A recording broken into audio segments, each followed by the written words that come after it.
Beneath the surface of our recorded history lies something stranger than fiction. Stories not lost to time by accident, but seemingly swallowed by something deeper. Entire civilizations that left behind no farewell. Artifacts that defy explanation. Technologies that shouldn't exist. Names once spoken by millions, now erased without a trace. We're told history is a chain of facts, a steady march of progress, but scattered across ancient ruins, forbidden manuscripts, and unexplained gaps in the record are silent rebellions against that story. Why did an empire vanish overnight, leaving no record of its fall? How did a map chart lands no one should have known?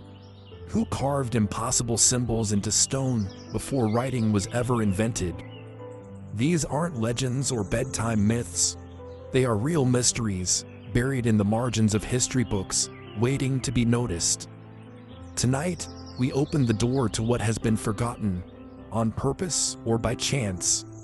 No conspiracies, no fantasy, just the haunting puzzle of what humanity once knew, and then somehow lost.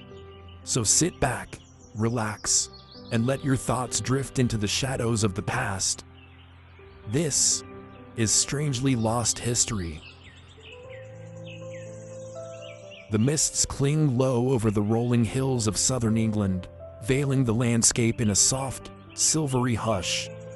Ancient trees, their roots twisted deep into soil once soaked with blood, rise like sentinels from the earth. Scattered across the countryside are the ruins of forgotten strongholds, crumbling stone towers, collapsed keeps, and moats long dried to silence. They whisper of a time when the land was not united, but torn, when law faltered and chaos ruled. It was called the Anarchy, a period so fractured, so lawless, that the name itself became shorthand for collapse. The year was 1135. King Henry I, last son of William the Conqueror, had died without a legitimate male heir. His only legitimate child, Matilda, daughter of a king, widow of an emperor, had been named his successor. But her claim, though backed by blood and oath, was fragile. She was a woman in a world that feared women on thrones, and fear, in the wrong hands, becomes a weapon. Seizing the moment, Henry's nephew, Stephen of Blois, crossed the channel in secret. He was swift, persuasive, and ambitious. Within days, he was crowned king. The barons, some loyal to their oaths, others eager for power, split their allegiances. And thus began nearly 2 decades of civil war, an era so violent, so disjointed, that chroniclers struggled to define it. Some simply called it a time when Christ and his saints slept. It was not one war, but many, not one rebellion, but countless. Alliances shifted like tides. Castles were built, besieged, lost, then built again. Entire towns were razed, families extinguished, crops burned to blackened stubble. In the eyes of the peasants, there were no kings, only wolves with crowns. There were years when no harvest came, when famine and disease rode behind every army. To live in England during the anarchy was to live under the rule of unpredictability. Yet curiously, for a conflict so widespread, so devastating, the anarchy left surprisingly few lasting scars on the official record. There were no decisive legendary battles, no final treaties etched into stone, no dramatic assassinations echoing through literature. Instead, the war faded, slowly, quietly, like a storm that exhausted itself. In 1153, Stephen agreed to name Matilda's son, Henry, the future Henry II, as his heir. Within a year, Stephen was dead. The crown passed to the young Angevin prince, and history moved on. But what exactly had passed? The anarchy is often treated as a footnote in English history, a messy, unfortunate interlude between kings. Yet some scholars and amateur historians alike have long wondered if its obscurity is part of the mystery. How does a war that lasted 18 years, engulfed nearly every noble family in England, and upended the social order, disappear so easily from collective memory? One theory suggests it was a deliberate erasure, that when Henry II took the throne, he launched a quiet but effective campaign to restore order, not just in governance, but in narrative. Documents lost, rewritten, or simply ignored. Chroniclers encouraged to remember triumphs, not failures. The anarchy, too complex and shameful, was allowed to fade. Others point to the curious lack of archaeological evidence. While battles were recorded near Oxford, Lincoln, and Bristol, large-scale remains are rare. Unlike the Norman conquest or the Wars of the Roses, the scars of the anarchy remain strangely elusive. Were the battles smaller than described? Or have their traces simply vanished beneath centuries of soil and silence? There are stranger questions still.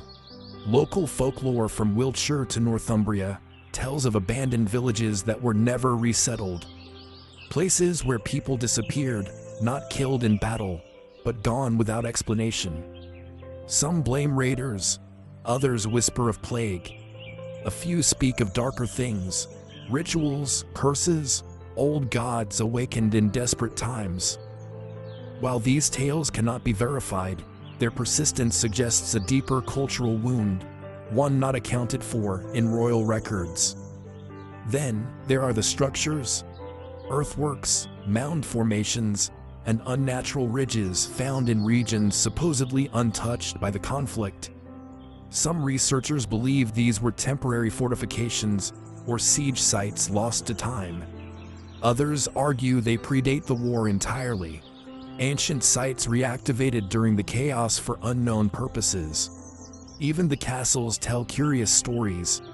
In the heart of Berkshire lies a ruined keep, long believed to be a Norman stronghold, but beneath it, ground-penetrating scans have revealed an older foundation, stone arranged in concentric circles, unlike any Norman design.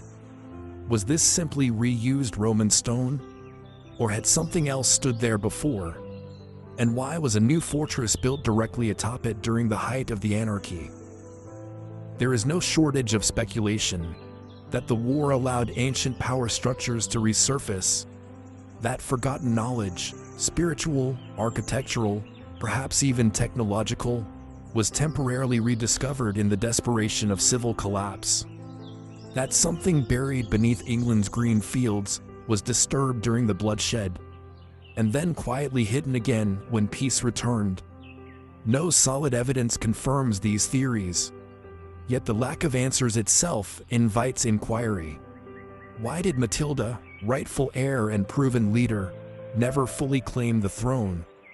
Why did Stephen's rule, so chaotic, so often defeated, end not with violence, but with surrender? Why did chroniclers, who described everything from plagues to comets, fall unusually silent during key years of the conflict? And most haunting of all, what did the people living through it believe was happening? Was this merely a fight for a crown? Or did it feel like something greater was being lost? A stability, a truth, perhaps even a memory of what England was meant to be. The anarchy remains a wound without a scar, a chapter with pages missing, a war that drifted away like mist at dawn, leaving behind more questions than answers. So what really happened between 1135 and 1153? And what, if anything, still waits to be uncovered beneath the fields, the ruins, and the silence? Following the chaos of the anarchy, we move into another moment of silence and shadow. A single event, buried in local memory, yet shrouded in a death toll so sudden, so vast, it defies easy explanation. Beneath the quiet cobblestones of Oxford, where scholars now walk between ancient libraries and ivy-clad colleges, there is a deeper history, one that most visitors never hear about. A history not bound to books or ideas, but to something darker, something whispered about in corners of old manuscripts, and occasionally, in hushed voices among the locals. It happened in the summer of 1577. Oxford, even then, was a city of contrast, of knowledge and punishment, of enlightenment and judgment. The university rose proudly, with its halls and chapels filled with debate and discovery. But across the city, at Oxford Castle, another kind of truth was unfolding. Cold stone walls, iron-barred cells, and a courtroom that had witnessed countless sentences of death. Justice, in its harshest form, was routinely handed down there, swift, severe, and final. It was in this setting that a routine assize was held, a session of court, as was common in the era, where judges traveled from town to town to deliver the law. The courtroom was full. Prisoners, guards, officials, jurors, townsfolk. As many as 500 people may have been present across the proceedings. And then, without warning, death began to spread. Not with the chaos of violence, but with the slow, suffocating creep of illness. One by one, those who had been inside the courtroom began to fall sick. Within days, scores were dead. Within weeks, the number had risen sharply. Some estimates claim over 300 people died as a result of attending the assize, including the presiding judge, Sir Robert Bell. There was no fire, no act of war, no visible culprit, just a wave of death that rolled out from the courtroom and into the heart of the city. Contemporary reports were quick to offer explanations. Many believed it was plague. Others pointed to a fever of some kind. The 16th century, after all, was no stranger to sudden outbreaks. England had seen waves of the Black Death, the sweating sickness, and more localized epidemics. Yet the specifics of the Black Assize were odd, even by the standards of the time. The deaths were confined almost entirely to those who had been present in the courtroom. Those outside, the townsfolk who carried on their lives beyond the castle walls, were largely unaffected. There were no rats, no reports of mass illness in surrounding communities. It was as if the courtroom itself had been cursed, poisoned, or somehow infected with something far more targeted. Even more puzzling, the deaths occurred in waves. Some died within days, others lingered for weeks, and a few, officials known to have been present, simply vanished from the record entirely. Some early chroniclers began to suggest other causes. One theory that emerged in the years that followed was of a miasma, a foul air that had built up in the bowels of the castle, perhaps stirred by the summer heat and the press of bodies. Others suspected something had been brought in by the prisoners themselves, an illness they carried, unknown to all. But Oxford is no ordinary place. For centuries, it has been layered not only with scholarship, but with secrecy. From the alchemical experiments of the Middle Ages to the esoteric societies of later years, the city has long straddled the line between the rational and the arcane. It was only a matter of time before the Black Assize drew the attention of more speculative minds. Some suggested a curse, an ancient act of vengeance spoken aloud by a prisoner as judgment was passed.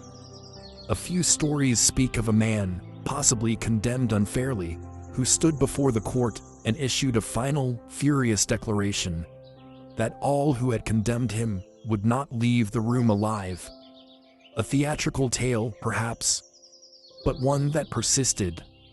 Other theories, stranger still, proposed that the courtroom had been built over something older, something sacred or profane. That the act of holding court in such a place had triggered a consequence, a reckoning. A few fringe researchers, centuries later, pointed to geomagnetic anomalies beneath Oxford Castle, claiming disturbances in the Earth's magnetic field could have caused hallucinations, sickness, even death. And then, there is the silence. After the event, there was no official inquiry, no wide-reaching investigation, no medical autopsies, as we would expect today. The deaths were quietly attributed to jail fever, a catch-all term for prison-borne illnesses. The records were sparse, the city moved on. But in Oxford, the past is never far beneath the surface. In 1996, during renovations near the castle, workers uncovered skeletal remains that may have dated to the period. Some believe they belong to the victims of the Black Assize. Others are not so sure. The bones were removed, catalogued, and stored. No definitive answers followed.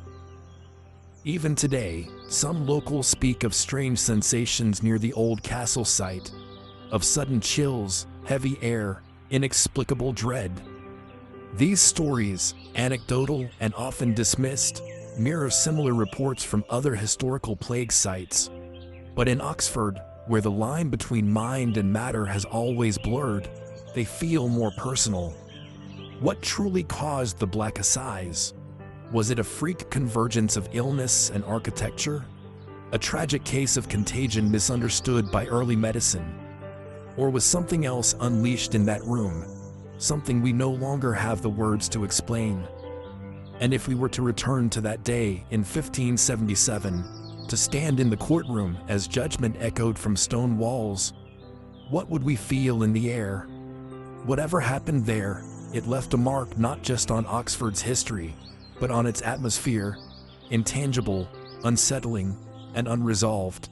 What are we to make of a courtroom where hundreds died silently, inexplicably, within days? And why, centuries later, does the air around Oxford Castle still seem to hum with something unseen? History doesn't always leave answers. Sometimes, it leaves only shadows. And from one shadow, we step into another. This one, cast not over a single city, but across all of Europe. A pilgrimage with no maps, a crusade with no army.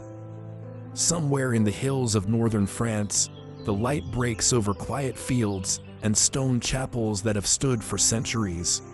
There are villages here older than many nations. Their history is carved into the weathered lintels of crumbling churches, their legends passed down in firelit whispers. But one story haunts these lands more than most, a story of hundreds, perhaps thousands of children, who once walked these roads with songs on their lips and crosses stitched into their clothes. A story that begins with faith and ends in silence. The year was 1212. Europe was restless. The official crusades, military campaigns waged by kings and knights to reclaim the Holy Land, had lost their glory.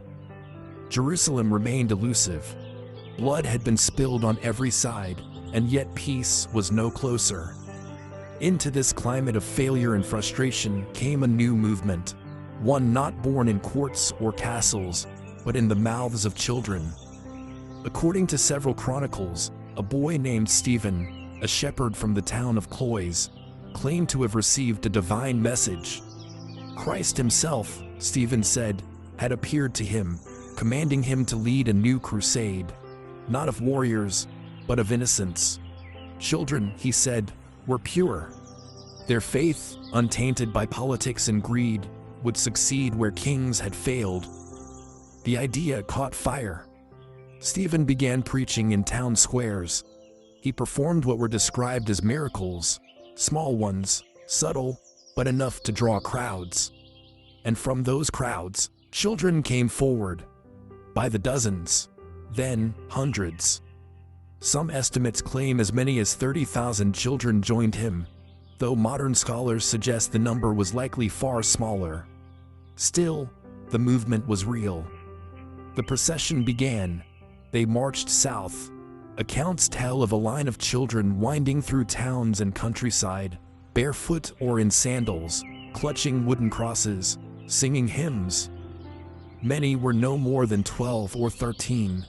Some were as young as 7. Not all were boys, and not all were children. Some adults, perhaps the poor or devout, joined out of hope or desperation. But the heart of the movement remained unchanged. It was the children who led. Their goal was to reach the Mediterranean Sea. There, according to the legend, God would part the waters, just as he had for Moses. They would walk across dry land to the Holy Land. They would reclaim Jerusalem, not with swords, but with prayer. But the sea did not part. When the children reached Marseille, hungry, exhausted, and disillusioned, they faced a world indifferent to their faith. Some turned back, some disappeared, and some, according to the darkest version of the tale, were sold into slavery.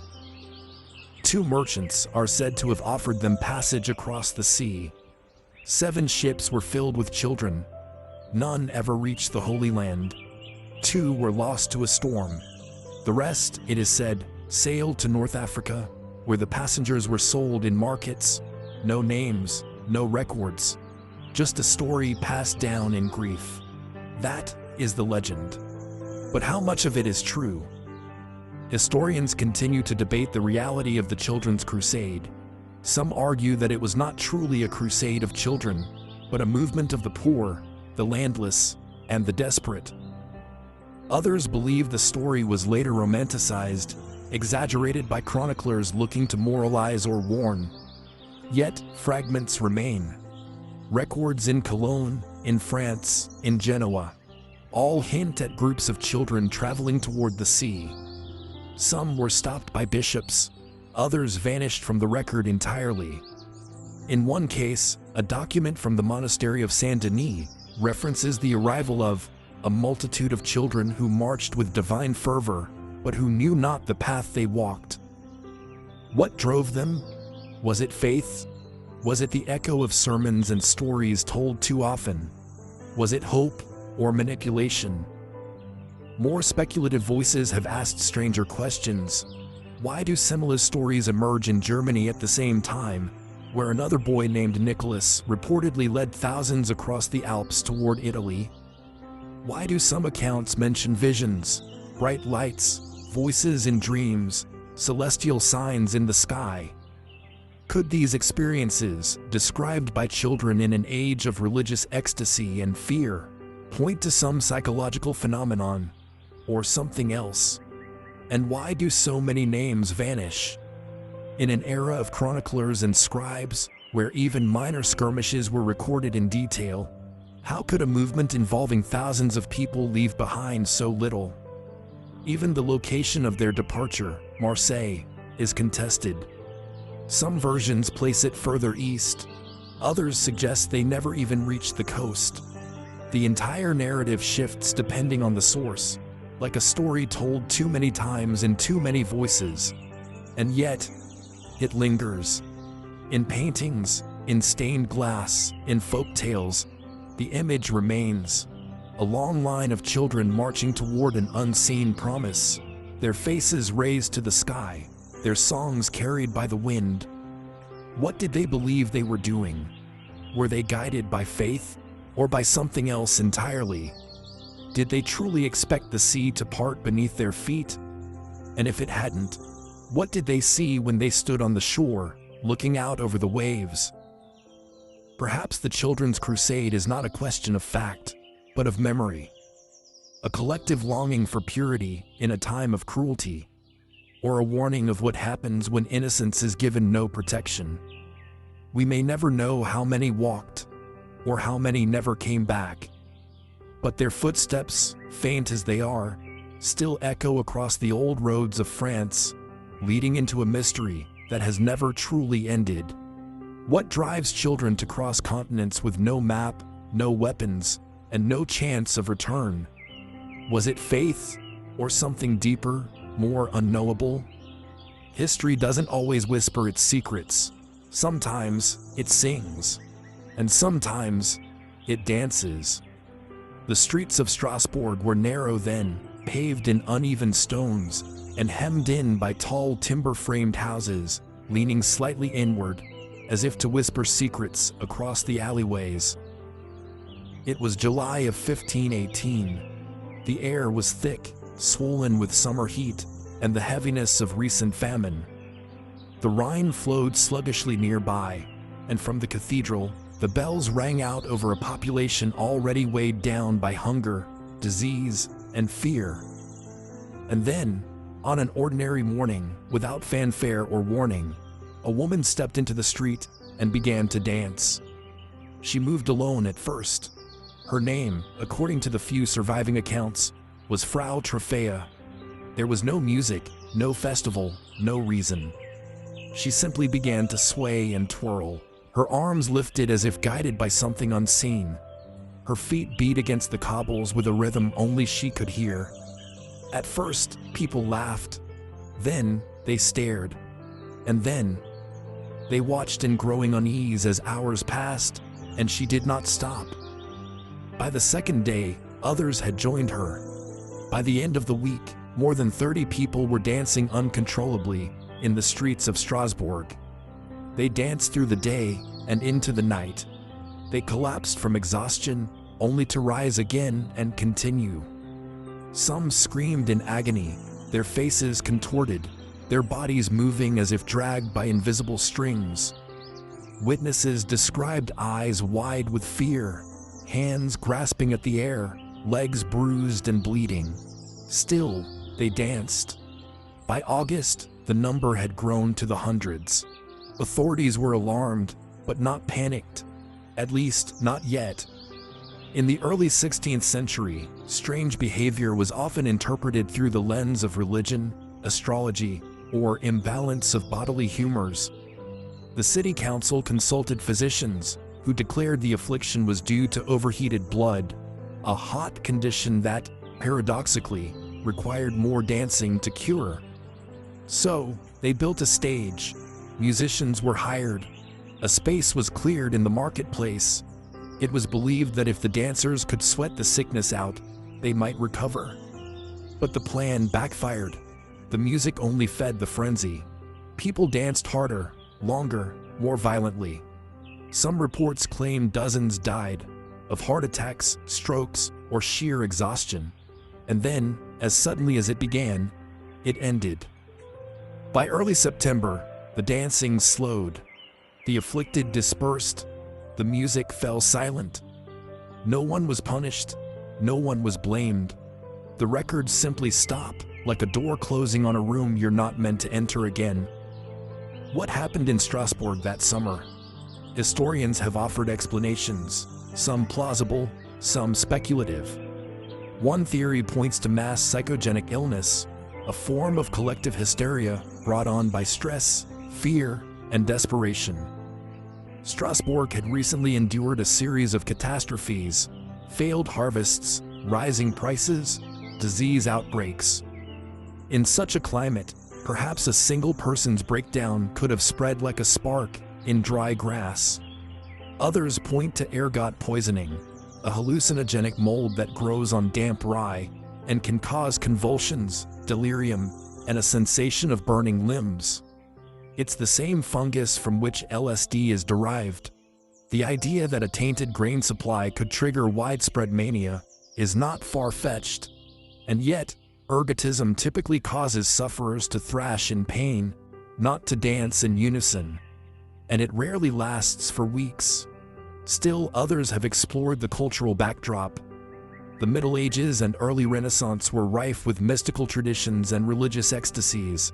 Stories of saints, martyrs, and holy visions often involved frenzied movement, trances, or divine possession. Could the dancers have believed, consciously or not, that their suffering was a form of atonement? That through pain, they were purging sin? There's also the figure of Saint Vitus, the patron saint of dance and nervous disorders. In parts of Europe, believers would pray to him for protection against a condition known as St. Anthony's fire. Vitus's dance, a real neurological disorder that causes involuntary movement. Some believe the Strasbourg outbreak was a kind of mass devotion, a ritual gone out of control. More speculative voices whisper of ancient rituals resurfacing, of old seasonal rites, half remembered and suppressed, breaking through during a time of social fracture. Was the dancing plague a glitch in cultural memory, a buried tradition trying to return? A few go further still. They point to the curious synchrony of the event, not random, not chaotic, but strangely patterned. Hundreds moving together, night and day, as if entranced by a single rhythm no one else could hear. Could it have been a form of trance state, induced by something now lost to us? Music, vibration, even environmental frequencies? There is no consensus, no definitive answer. The dancing plague faded from the official records, as most unsettling events do. It became a curiosity, a footnote, but it was not the only one. Similar outbreaks occurred in other parts of Europe, though none matched the scale of Strasbourg. And in every case, they left the same questions behind. Why did they dance? What compelled their bodies to move until collapse? Was it madness or meaning? Centuries later, the stones of Strasbourg remain, some of them unchanged. The cathedral still towers over the city, casting its long shadow across streets that once echoed with the sound of feet pounding against the earth. Sometimes, history is remembered in monuments, and sometimes in mysteries. Some say that memory lingers in place, that the walls remember. If that's true, what do the stones of Strasbourg still carry? Perhaps there was something in the air that summer of 1518. Or perhaps, for a brief moment, something rose up from beneath the surface of the world and danced. What could drive hundreds of people to dance themselves to death, while others simply watched? What force moved them? Fever, fear, or something deeper still? As the strange silence returned to Strasbourg, history turned its gaze elsewhere, eastward, across windswept steppes and ancient trade routes, toward a forgotten empire whose very identity remains shrouded in uncertainty. A kingdom that rose, flourished, and disappeared, leaving behind not ruins, but questions. In the vast grasslands between the Black Sea and the Caspian, where the rivers Volga and Don snake through plains of rustling grass and starlit silence, there once stood a kingdom unlike any other. The land today is scattered with fragments, bits of pottery, worn coins, weathered hill forts, bare traces of what was once one of the most powerful and enigmatic empires in the medieval world. The Khazars. They do not appear in most school books. Their cities are not tourist destinations. Their memory flickers only in the margins of ancient chronicles and the whispered footnotes of diplomatic records. And yet, for over 300 years, the Khazar Empire dominated one of the most strategically important crossroads of the world, bridging the Christian West, the Islamic South, and the pagan and nomadic North. They controlled key segments of the Silk Road. They taxed caravans, forged alliances, and wielded considerable military and economic power. They fought wars against the Arab Caliphate, held diplomatic relations with the Byzantine Empire, and maintained a powerful standing army. But who were they? The Khazars were a semi-nomadic Turkic people, likely originating from the steppes of Central Asia. By the 7th century, they had established a powerful state stretching across modern-day southern Russia, western Kazakhstan, eastern Ukraine, and parts of the Caucasus. Their capital, Itil, was situated near the mouth of the Volga River, a multi-ethnic hub of trade, language, and religion. And it is here that the mystery deepens. At some point during their imperial height, possibly in the 8th or 9th century, the Khazar elite are said to have adopted Judaism as the official state religion. It is a claim that appears in several independent sources: Islamic geographers, Christian chroniclers, and a famous exchange of letters between the Khazar king and a Spanish Jewish scholar named Hasdai ibn Shaprut. But the details are elusive. Why did a Central Asian steppe empire convert to Judaism, alone among the world's great powers? Was it a genuine spiritual awakening, or a political maneuver designed to maintain neutrality between the rising Christian and Islamic empires? Did the entire population convert, or only the ruling class? And why is there so little archaeological or textual evidence to confirm the nature or extent of this conversion? Some historians argue that the Khazars adopted Judaism to assert independence, positioning themselves as a third way, between the competing monotheisms surrounding them. Others suggest it was a syncretic blend of faiths, more cultural than theological. Some even question whether the conversion happened at all, or if it was exaggerated by foreign observers struggling to make sense of a powerful people who defied familiar categories. And then, as abruptly as they appeared, the Khazars vanished. By the 10th century, their influence began to wane. The Rus, a rising Slavic force from the north, began pressing into Khazar territory. Their trade routes weakened, their alliances frayed.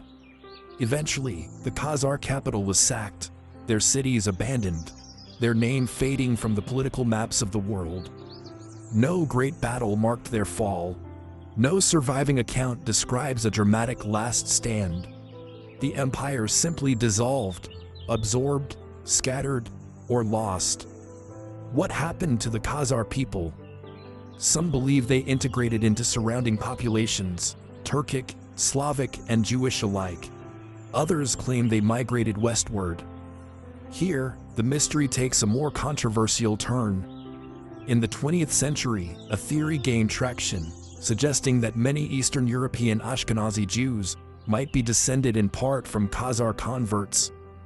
This idea, largely based on the writings of a few medieval sources, and championed by thinkers like Arthur Koestler in The 13th Tribe, has sparked intense academic and political debate.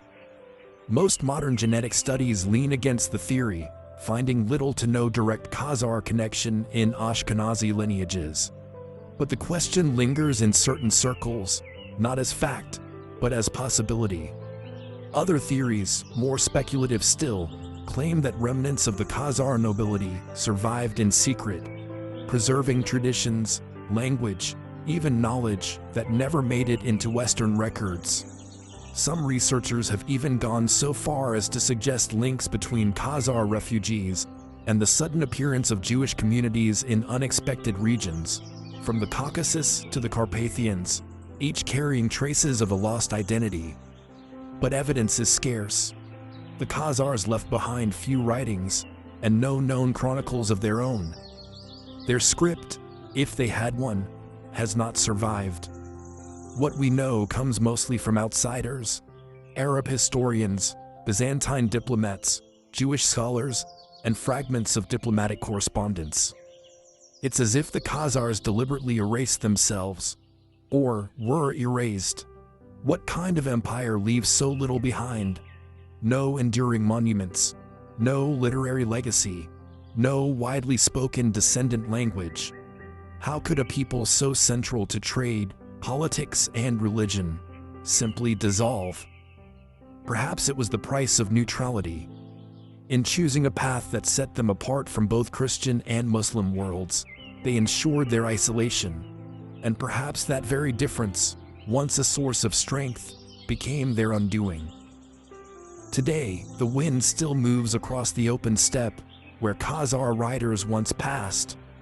In the soil, archaeologists continue to find hints, burials, coins, strange inscriptions, but never quite enough, never the whole picture. Was the Khazar Empire truly lost, or merely hidden in plain sight? And if their memory remains buried beneath centuries of dust and silence, what might still be waiting to be uncovered? History often remembers the victors, but sometimes the most fascinating truths belong to those who simply disappeared. The Khazar Empire, mighty, elusive, and strangely silent, faded not with a bang, but with a slow retreat into historical shadow. Its disappearance leaves behind more questions than answers. But not all mysteries are buried in forgotten cities or lost lineages. Some sweep across the entire world, leaving no corner untouched. One such moment came not through war or empire, but through the sky itself. The sun rises, but the light is dim. Not gold, not blue, but gray, cold, and lifeless. Across Europe, the Middle East, and parts of Asia, the day begins in silence. Crops fail to sprout, the air hangs thick and damp, and when people look up, they see a sky that refuses to shine. This is not the aftermath of battle or the start of winter. This is summer in the year 536, and something has gone terribly wrong. We know about the disasters of Pompeii, we study the fall of Rome, but few events in human history compare to what happened in this single, forgotten year. A global catastrophe so severe, so all-consuming, that it plunged much of the world into darkness for nearly 2 full years. And for centuries, no one could say why. The Byzantine historian Procopius, writing from Constantinople, described it bluntly. The sun gave forth its light without brightness, like the moon, during the whole year. Elsewhere, Irish monks recorded a failure of bread. Chinese scribes noted that snow fell in the middle of summer. In Syria, there were reports of famine and plague. Entire harvests failed across continents. Temperatures dropped dramatically. And as the skies dimmed and the world cooled, chaos followed. Famine swept across Europe and Asia. Social unrest surged. In China, crops failed, and the Northern Wei dynasty teetered. In Europe, the collapse of food systems paved the way for a new wave of disease. The plague of Justinian, which would go on to kill millions. In some regions, people starved not only from lack of food, but from a world that no longer obeyed the rules of time and season. What could have caused such a global crisis? For generations, historians could only speculate. Was it a divine punishment? A celestial omen? A sign of the end times? Theories ranged from comets to cosmic dust, from distant wars to acts of God. But none could fully explain the scale or timing of what became known as the Dark Year.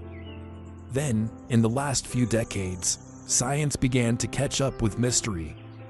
Ice cores from Greenland and Antarctica revealed something remarkable: a sudden, sharp spike in atmospheric sulfate levels around the year 536. This pointed to a massive volcanic eruption, one so powerful that it launched ash and sulfur into the stratosphere, where it lingered for years, blocking sunlight, altering climate, and dimming the skies across the globe. Further studies now suggest the culprit may have been a volcano in Iceland, possibly the Veidavotin or Katla system. But it wasn't just one eruption. The ice cores show a second event around 540, and possibly a third soon after. A chain reaction, a global cooling cycle that ushered in what scientists call the Late Antique Little Ice Age. But even this explanation, grounded in data and geology, leaves unanswered questions. Why do no local records, no Icelandic oral traditions, no Norse legends mention an eruption of that magnitude?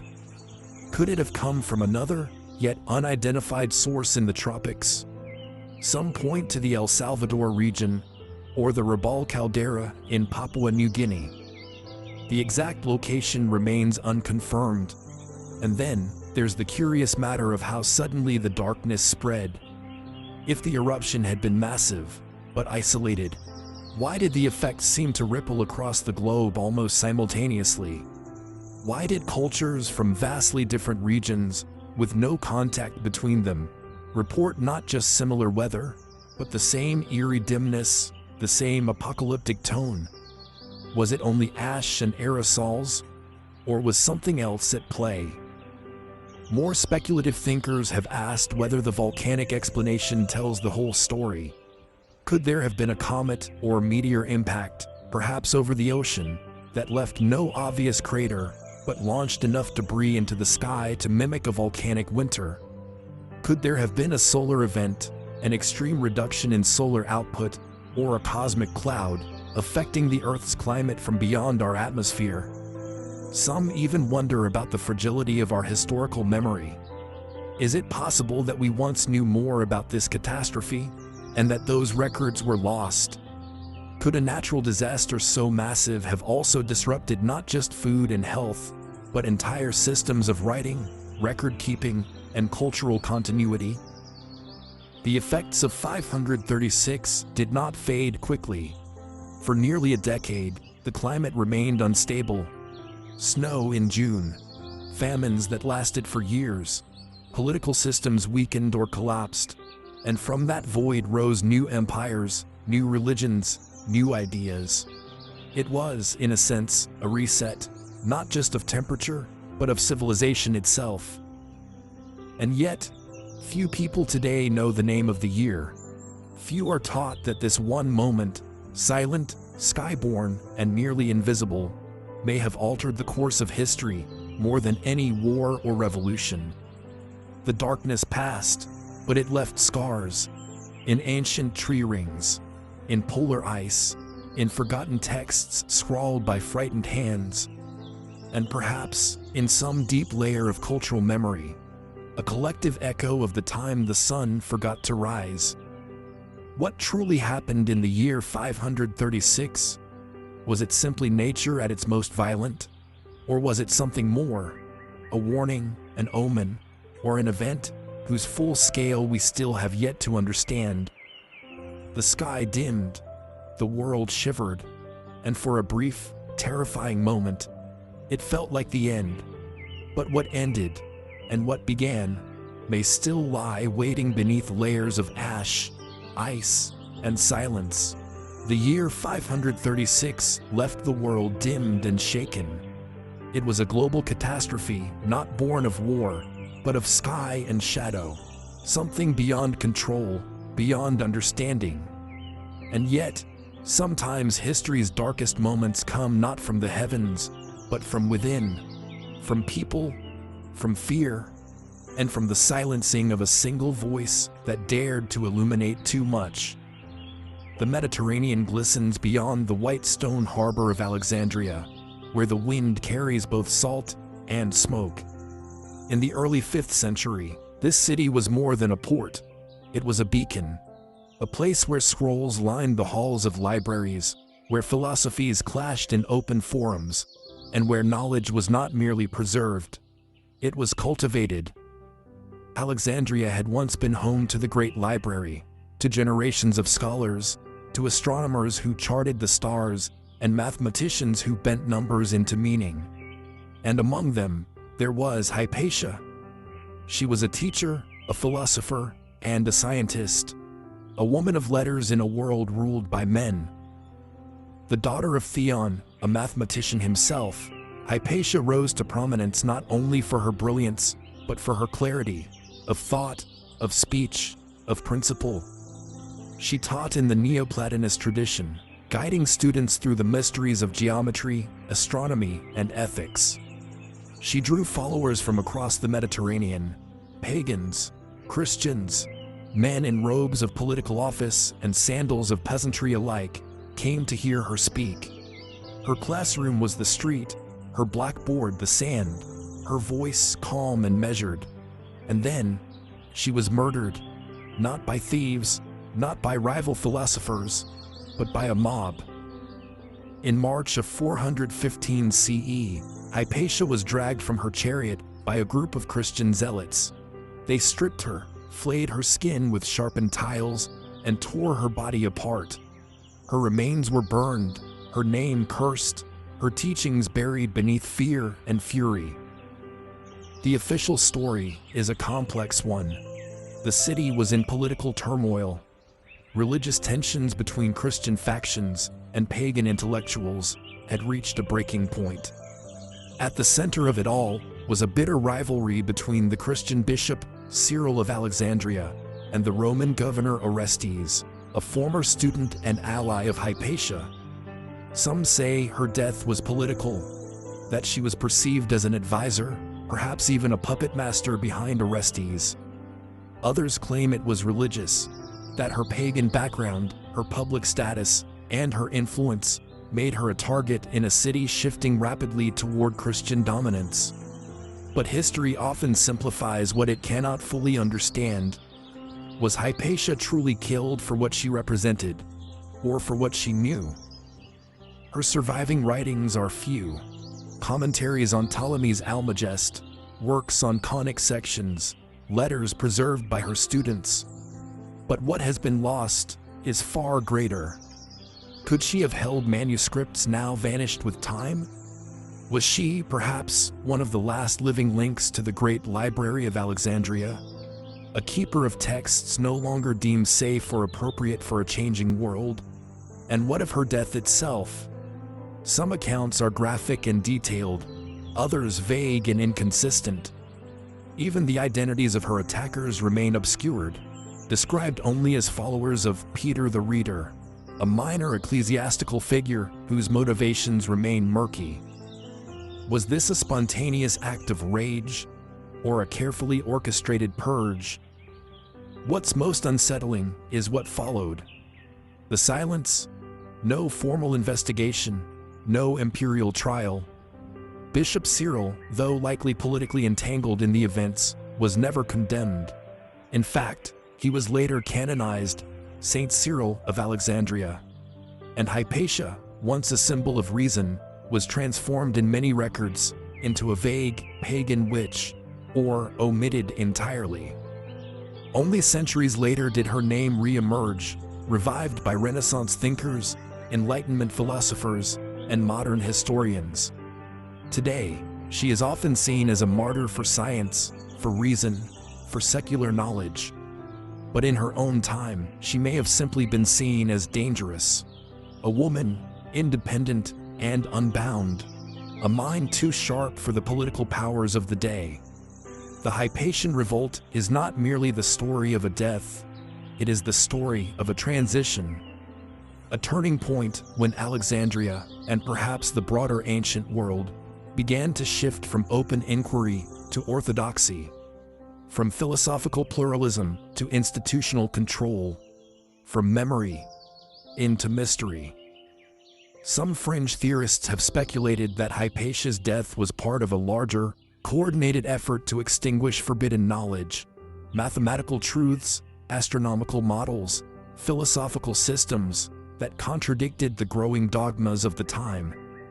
There are whispers, never proven, that she possessed maps of the heavens more accurate than her era should have allowed, that she taught of orbits and eclipses centuries before such ideas became accepted, that her mind held remnants of Pythagorean mysticism, Platonic cosmology, and Egyptian secrets now long gone. These are not claims of magic or conspiracy, but they do raise a question.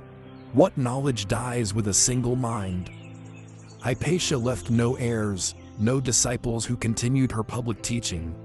Her school was dissolved. Her voice was silenced not just by death, but by erasure.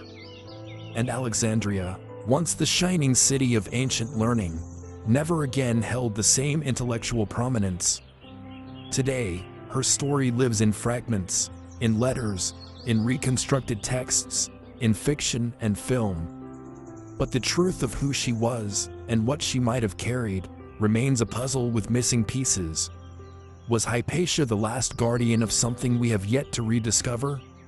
Or merely a bright light extinguished by the rising tide of her time? The wind still moves through the ruins of Alexandria. The harbor remains. The stones have seen centuries pass. But the questions linger, softly, persistently, like waves against forgotten marble. What was lost when Hypatia fell? And what, if anything, still lies hidden in the sands she once walked? The streets of Alexandria once echoed with voices of knowledge, philosophers, mathematicians, seekers of truth. When Hypatia fell, something more than a life ended. It marked a shift, a subtle unraveling of memory. And yet, her death was not an isolated moment. Across the world, across generations, other silences began to grow. Forgotten not by accident, but perhaps by design. Imagine walking through the ruins of an ancient city. The columns still stand, weathered but proud. Inscriptions curl across their surfaces, written in scripts no longer spoken. Fragments of pottery lie in the dust, carefully shaped, once functional, now mute. The people who built these walls are gone. But what they knew, that's what lingers. Or perhaps, what doesn't. Because what's striking is not just the emptiness, but the silence, the gaps. There are entire stretches of time in human history where we seem to know less than we should. Civilizations rise with remarkable sophistication, building monuments aligned with the stars, practicing complex agriculture, designing tools and calendars. And then, seemingly overnight, something shifts. Not just a fall, but a forgetting. We call it the Great Forgetting. Not a single event, but a pattern. A recurring phenomenon in which vast amounts of human knowledge, scientific, technical, cultural, appear to vanish from the historical record. Some call it a byproduct of war, others the result of natural disaster. But the deeper one looks, the more elusive the answers become. Consider the case of Çatalhöyük in modern-day Turkey, one of the oldest known cities, dating back over 9,000 years. Here, Neolithic people built tightly packed, multi-level homes, entered through the roof. They painted complex murals.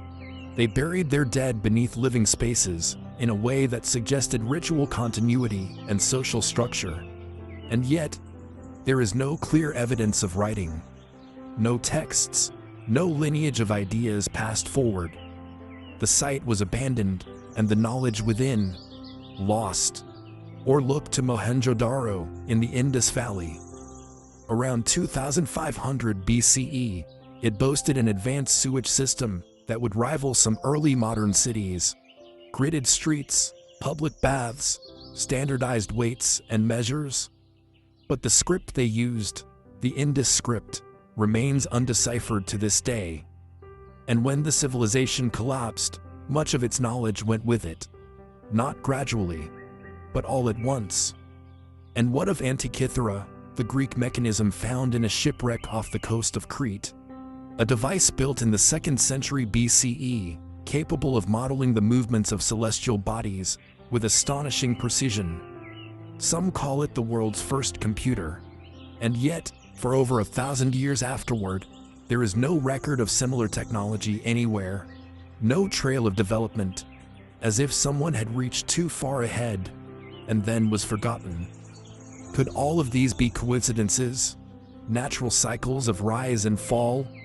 Or is there something more at play? The term Great Forgetting first appeared in anthropological circles as a way to describe how early human cultures seemed to abandon knowledge, tools, social systems, or religious practices for reasons unclear. But it has since grown into something more, a mystery that stretches from the ancient world to the modern. Why is it that humanity sometimes forgets what it once knew? Some point to oral tradition. Before writing, knowledge was held in memory, passed down generation to generation through story, song, and ritual. If a community was displaced by war, famine, or natural disaster, that chain could break in a single lifetime. Everything not carved in stone would vanish, not because it wasn't valued, but because it was held too lightly. Others suggest that forgetting is not merely accidental, but intentional. That as power shifts, new regimes often suppress old ideas. Libraries are burned, languages erased, maps redrawn. Sometimes, forgetting is a tool of control. We've seen it. The destruction of the Library of Alexandria, the burning of Mayan codices, the state-sponsored suppression of knowledge during totalitarian regimes. Over and over, history shows us that memory is vulnerable, not just to time, but to ideology. Still, others turn to more speculative ideas.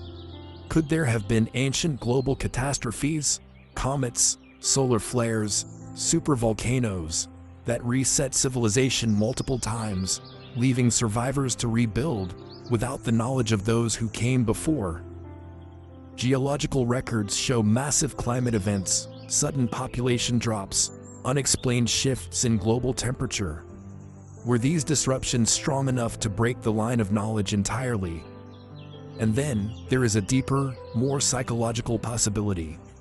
That forgetting is built into the human condition. As societies grow, they specialize. Knowledge becomes compartmentalized, stored in experts and systems few understand in full. When those systems fall, when a class of scribes, engineers, or astronomers disappears, the knowledge they carried becomes inaccessible, even incomprehensible. A text written in a dead language, a machine built with forgotten principles, a star chart whose meanings have faded from memory. Is this the fate of all knowledge? To be remembered for a time, and then slowly, quietly, lost? There are hints that more may have been forgotten than we realize. Petroglyphs that resemble astronomical diagrams, megalithic sites whose purposes we can only guess, oral traditions describing previous worlds, or times before the sun. Are these mythologies or memories? We may never know. What we do know is this: for all our advancements, human history is not a clear progression. It is not a steady climb toward the present. It is a patchwork of brilliance and collapse, memory and silence, discovery and loss. And somewhere in that silence is the great forgetting. A question not just of what we've lost, but why we keep losing it. So what else has slipped through the cracks? What knowledge once shaped the world, and now lies buried, waiting to be remembered again? And if forgetting is the natural rhythm of civilization, how much do we still have time to remember? When civilizations forget, they don't always forget evenly. Knowledge disappears, names vanish, entire systems are lost to time. But some absences feel deliberate, specific, persistent. It's not only what history forgets, but who.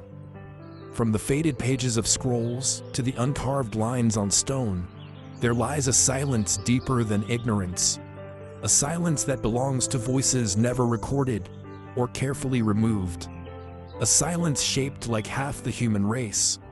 In the halls of ancient temples, in the margins of medieval manuscripts, in statues whose inscriptions have been worn smooth by time, there is something missing, not completely, but conspicuously. The faces of women, their names, their stories. The deeper we look into the past, the more we find not an absence of women, but an absence of memory. Where did they go? Consider the fragments we do have. In Sumer, over 4,000 years ago, a woman named Enheduanna composed hymns so rich and structured that many scholars credit her as the world's first named author. Man or woman? A priestess? A poet? A political figure? And yet, her legacy was nearly lost, surviving only in clay tablets buried for centuries beneath layers of earth and conquest. In ancient Egypt, Hatshepsut ruled not as queen, but as pharaoh. She wore the royal beard, conducted military campaigns, and commissioned grand temples. Her reign brought peace and prosperity. But after her death, her name and image were chiseled off monuments, erased from official records, as if she had never existed. In classical Greece, Agnotis disguised herself as a man to study medicine. Women were barred from practicing at the time. Her skills saved lives, and once revealed, her presence forced legal reform. Yet she too is often footnoted, her story questioned, her legacy debated. And these are just the names we managed to recover. How many more were not written down? How many were deliberately omitted? How many ideas, inventions, discoveries, or decisions that shaped the world came from hands and minds that were later excluded from the telling? It's tempting to believe history simply overlooked women. But overlooked may be too soft a word. In many ancient societies, the names of kings, warriors, and male scholars were etched in stone, intended to outlast time itself. Women's contributions, when recorded at all, were often attached to men. Daughter of, wife of, consort to. Even when they ruled, they often did so under borrowed titles, wearing the language and dress of men just to be remembered. In some cases, entire histories were revised. When Wu Zetian, the only female emperor in Chinese history, rose to power during the Tang dynasty, she was vilified in later records, portrayed as cruel, manipulative, unnatural. Yet her rule was marked by reforms, cultural revival, and a flowering of the arts. Her memory was rewritten by those who followed, not erased, but reshaped. Similarly, in medieval Europe, female scholars and mystics like Hildegard of Bingen left vast collections of work, astronomical writings, music, medicine, theology, only to be remembered centuries later, long after their influence had faded from the mainstream narrative. Was it because these women threatened the established order? Because their existence complicated the idea of who held power and why? Some theorists suggest that the erasure was systematic, that during periods of social consolidation, when empires formed, when religions established orthodoxy, when knowledge moved from oral to written form, women's stories were intentionally left out to reinforce patriarchal norms.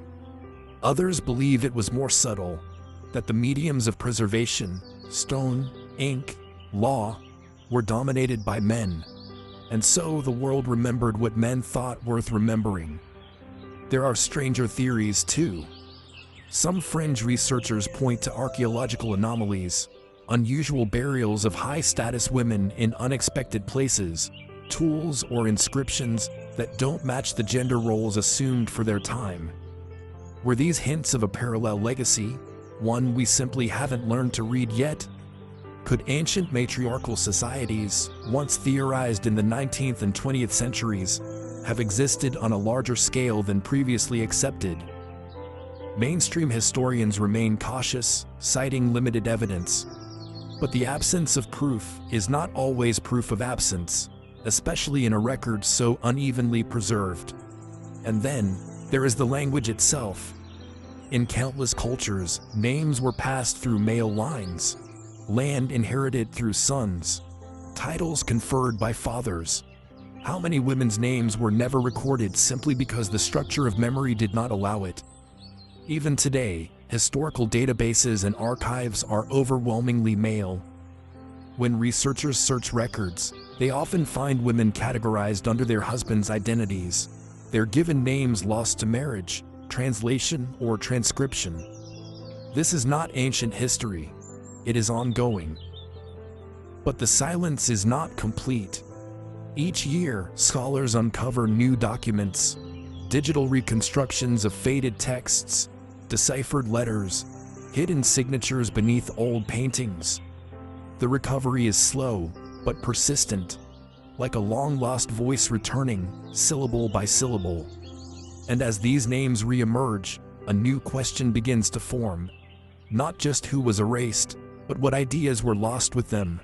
What philosophies went unspoken? What scientific insights never left the private journals of women not allowed to publish? What revolutions died in whispers because their authors had no platform to shout? In the great story of humanity, we are missing entire chapters, not because they were never written, but because someone tore them out. And so we are left with ruins, echoes, and questions. What would history look like if all voices had been remembered? What knowledge waits in the margins, in the footnotes, in the unwritten spaces between lines? Perhaps we are only beginning to rediscover what was always there, hidden not in darkness, but in silence. And in that silence, the erased women of history still wait to be heard. The quiet erasure of women from the historical record reminds us that not all loss is physical. Some absences are woven into the very way stories are told. But not all silences are quiet. Some are violent. Some are loud enough to echo across centuries. And in the hills of southern France, the ruins of castles and chapels still carry the weight of one such silence, carved into stone by sword and flame, in a crusade not against a foreign land, but against fellow Christians. High in the Languedoc hills, where limestone cliffs cradle ancient villages, and olive groves shimmer beneath a pale sun, The remains of fortress walls cling to mountaintops like forgotten sentinels. The wind carries the scent of thyme and lavender, and something older, less tangible, memory, or maybe grief. These lands once belonged to the Occitans, a people with their own language, their own traditions, and for a time, a striking degree of tolerance. Here, in the 12th and early 13th centuries, Catholic and heterodox communities lived side by side. Nobles patronized poets and troubadours. Philosophical debates were not only permitted, they were celebrated. Into this space, a new form of Christianity quietly took root. They called themselves good men and good women. The church would call them Cathars. Their beliefs were radical, for the time, and perhaps even for today. The Cathars saw the material world as corrupt, created not by God, but by a malevolent force. True purity, they believed, meant rejecting the physical and embracing the spiritual. They denied the authority of the Catholic Church. They rejected the sacraments. Some even claimed Christ was not a man, but a divine being who never truly suffered. But the Cathars were not violent. They were not a political threat in the usual sense.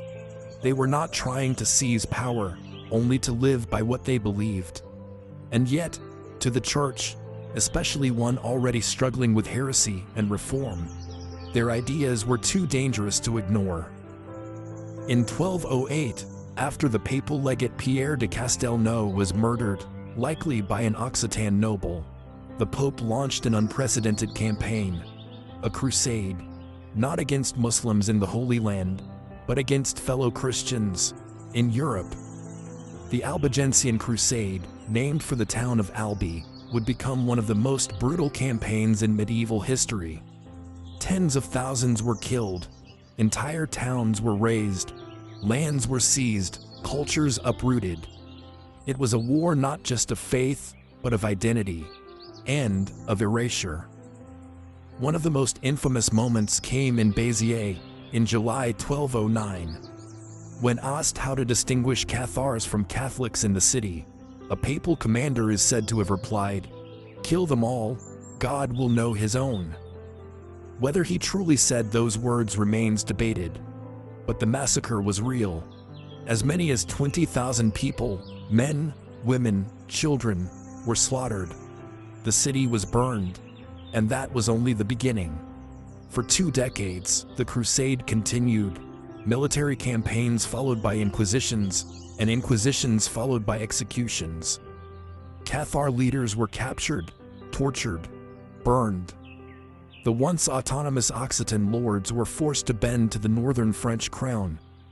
By the 1240s, the Cathar movement had been crushed. But something strange lingers in the aftermath. Despite the scale of the violence, despite the destruction of an entire spiritual movement, very little of the Cathars' own words survive. Their theology was known mostly through the documents of their enemies. Few original Cathar texts remain, some preserved by accident, some only referenced secondhand. Was their silence due to illiteracy? Or did they purposely keep oral traditions, wary of persecution?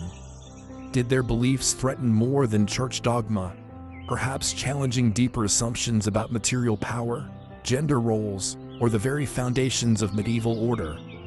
Some researchers have suggested that the Cathars practiced a more egalitarian spiritual system, that women could hold spiritual authority, that wealth and property were rejected not just in theory, but in daily life. Were they simply a Christian heresy, or the remnant of a more ancient, perhaps pre-Christian tradition? The Cathars spoke of reincarnation, of cycles of purification, of the prison of flesh. Some see echoes of Gnostic beliefs, systems once common in the early centuries of Christianity, later branded heretical and wiped out. Could the Cathars have preserved ideas thought lost for 1,000 years?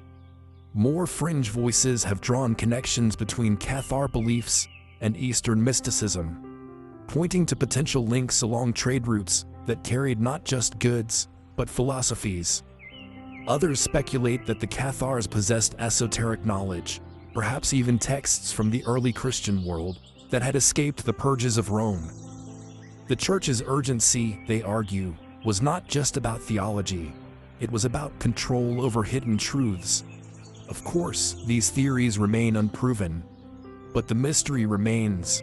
Why such complete and merciless destruction? What the Albigensian Crusade truly extinguished may be more than a belief system. It may have been a worldview, one that offered a different relationship to faith, to community, to the very structure of society. A worldview that, if allowed to thrive, might have reshaped medieval Europe. Today, the castles still stand, abandoned, hollowed out by time. Their stones weathered, their staircases leading nowhere. In the village of Montségur, where the last major Cathar stronghold fell in 1244, a plaque marks the place where more than 200 were burned alive for refusing to renounce their faith. No great monument, no museum of their memory, just wind, stone, and silence. What did the Cathars believe that was so dangerous it had to be wiped from history? What words did they speak that could not be allowed to echo? And what truths, spiritual or otherwise, might have died with them in the fire? We may never know. But sometimes, the scale of the forgetting tells us how powerful the memory must have been. And in the ruins of Occitania, something waits. Not just the ghosts of the fallen, but the questions they left behind. The Cathars were extinguished by fire and sword, their voices reduced to rumor and echo. But not all lost peoples vanished under siege. Some disappeared more slowly, across waves and winds, on distant islands where memory is harder to trace.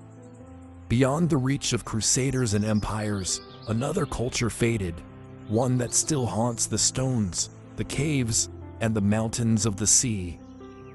Off the northwestern coast of Africa, 7 volcanic islands rise abruptly from the Atlantic Ocean, jagged and sunburnt, suspended between continents.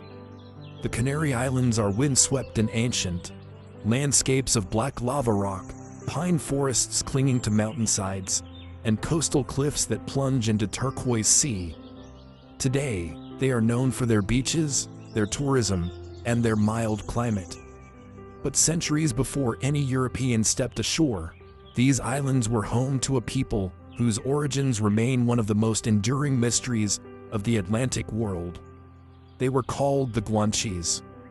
When Spanish explorers arrived in the 15th century, they were astonished to find people living on the islands who bore no resemblance to the Berbers of nearby North Africa, nor to sub-Saharan peoples, nor to Mediterranean Europeans. The Guanches were tall, with fair skin, and in many cases light-colored hair. They used no boats and had no written language. They lived in caves, raised livestock, mummified their dead, and practiced complex social customs that baffled the outsiders who encountered them. Who were they? And how did they get here? Mainstream historians believe the Guanches were likely of Berber descent, possibly arriving by boat from North Africa sometime between 1000 BCE and the early 1st millennium CE. Linguistic traces and DNA studies suggest a connection to the Amazigh peoples of the Maghreb. But if that is true, why did they forget how to sail? When the Spanish first made contact, the Guanches possessed no seafaring technology. They had no canoes, no rafts, no harbors. Despite living on islands separated by only a few miles, some Guanche tribes had no contact with neighboring islands for generations. In a world surrounded by water, they lived as if stranded. Some theorize that early seafaring knowledge was lost over time, perhaps due to isolation, cultural taboo, or environmental hardship. Others suggest that the Guanches may never have been seafarers at all, but arrived by accident, castaways from a distant shore, carried on ocean currents to a new and final home. But the questions go deeper. How did a people with no contact to the outside world preserve the art of mummification? On the island of Tenerife, archaeologists have discovered carefully prepared guanche mummies, wrapped in animal skins, preserved with resin and herbs. The techniques bear striking similarities to Egyptian and Andean practices, yet there is no direct link, no trade routes, no shared texts, no known influence. And what of their language? Fragments survive, mostly through Spanish transcriptions, and show clear Berber roots. But there are words and phrases that resist classification, hinting at either a long period of isolation or influence from unknown sources. They also practiced a form of whistled language, still used in modified form today in La Gomera. Known as Silbo Gomero, it allowed them to communicate across vast valleys and ravines. It's a fully functional, complex mode of speech, a whistled echo of spoken guanche, preserved in the wind. Then there is the matter of their religion. The Guanches believed in a supreme deity, often associated with the sky and light, and a dualistic struggle between good and evil. Some scholars have drawn comparisons to Zoroastrianism or other ancient Indo-European traditions. But again, no direct link can be proven. Their rituals involved sacred mountains, offerings, and seasonal observances, rooted in nature and deeply spiritual, yet largely undocumented. What little we know of Guanche spirituality comes from Spanish chroniclers, many of whom saw their beliefs as pagan, primitive, or heretical. As with many indigenous cultures, the lens through which their story was recorded was distorted, colored by conquest, by faith, and by fear. By the late 1400s, the Spanish conquest of the Canary Islands was underway. Fierce battles were fought. Guanche resistance was intense, but fractured. Without weapons of metal, without alliances, and lacking a centralized government, they were gradually overrun. And then, almost overnight, they disappeared. Not entirely. Genetically, the Guanches live on. Many Canary Islanders today carry Guanche ancestry.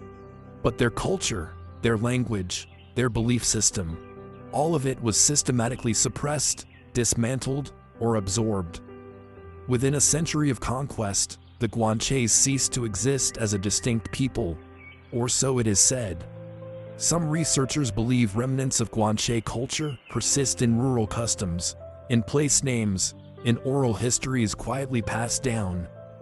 Others have speculated that the Guanches might not have been isolated at all, but were part of a forgotten Atlantic tradition. Fringe theories propose pre-Columbian transoceanic contact, ancient sea routes that linked Africa, Europe, and the Americas long before Columbus. Some even suggest that the Guanches were survivors of a much older civilization, cast adrift after some distant catastrophe. No evidence supports these claims definitively, but their allure endures. Because the Guanches, like many forgotten peoples, represent a gap in the map. A culture that should have had more connection, more continuity, more memory, and yet remains shrouded in silence. They are neither myth nor legend, but their truth feels strangely out of reach, buried not in time, but in distance. The mountains of Tenerife still rise above the clouds. The caves are still there. The wind still carries voices across the ravines. And somewhere, beneath the surface of volcanic stone, lies a story waiting to be told. Who were the Guanches really? Were they isolated survivors, or forgotten inheritors of a deeper past? And what other cultures, silent, scattered, erased, might still be hiding on the edges of the map? On the wind-swept plateaus of the Canary Islands, the Guanches vanished not in fire or conquest alone, but in quiet erasure, leaving behind echoes, not explanations. But some disappearances leave behind more than mystery. They leave ruins, cities swallowed by time, and entire civilizations buried under the weight of shifting narratives. Far from the Atlantic, in the fertile Nile Delta, one such place once stood. A capital of power, trade, and rule, now almost forgotten. Avaris. In the northeastern corner of Egypt, where the Nile branches into its delta, and the land begins to dissolve into green marshes and soft, silty soil, lie the faded remnants of a city once grand enough to rival Memphis or Thebes. The modern name is Tel el-Daba, but in antiquity, it was known as Avaris, a city of foreigners, a city of kings, a city of questions. In the second intermediate period of Egyptian history, roughly 1650 to 1550 BCE, Avaris became the capital of the Hyksos, a mysterious people who came to rule northern Egypt for nearly a century. Their origins are debated. Their culture was a blend of Egyptian customs and something else, something from beyond the desert, carried in on trade winds, wars, and migrations. To the Egyptians, the Hyksos were outsiders, invaders, usurpers. But the truth may be more complicated. The name Hyksos comes from the Egyptian Heka Kasut, meaning rulers of foreign lands. They were likely a Semitic-speaking people, perhaps from Canaan or the Levant. But they did not arrive as conquerors overnight. Archaeological evidence suggests a gradual migration into the delta over generations. Merchants, laborers, settlers, who rose in influence until, eventually, they seized political power. Avaris was their stronghold. Excavations reveal a city alive with diversity, palatial compounds, rich tombs, warehouses, temples, evidence of foreign pottery, Levantine architecture, and Mesopotamian cylinder seals. Horses and chariots, new to Egypt, appear here for the first time, symbols of military innovation. The Hyksos may have introduced these elements to Egypt, reshaping its warfare, economy, and diplomacy. But Avaris was more than a military base. It was a cosmopolitan hub, a city of trade and fusion, where Egyptian religion mixed with Canaanite deities, and where the boundaries between native and foreign blurred. It was here that Baal shared space with Set, that scripts and symbols crossed borders, and that a new, hybridized Egypt briefly emerged. And yet, the city was erased. When the Theban dynasty rose in the south and drove the Hyksos from power, Avaris fell. The pharaoh Ahmose the Firn led a campaign that reclaimed the delta and razed the Hyksos capital. Temples were destroyed, records silenced, and in time, the name of Avaris vanished from Egyptian history. It was only rediscovered in the 20th century. Led by Austrian archaeologist Manfred Biotok, the excavations at Tel el-Daba began to reveal a city that had lain buried for millennia. A city that had not been built, as tradition claimed, by invaders, but by people who had lived there, integrated, traded, and eventually ruled. But the mystery deepens.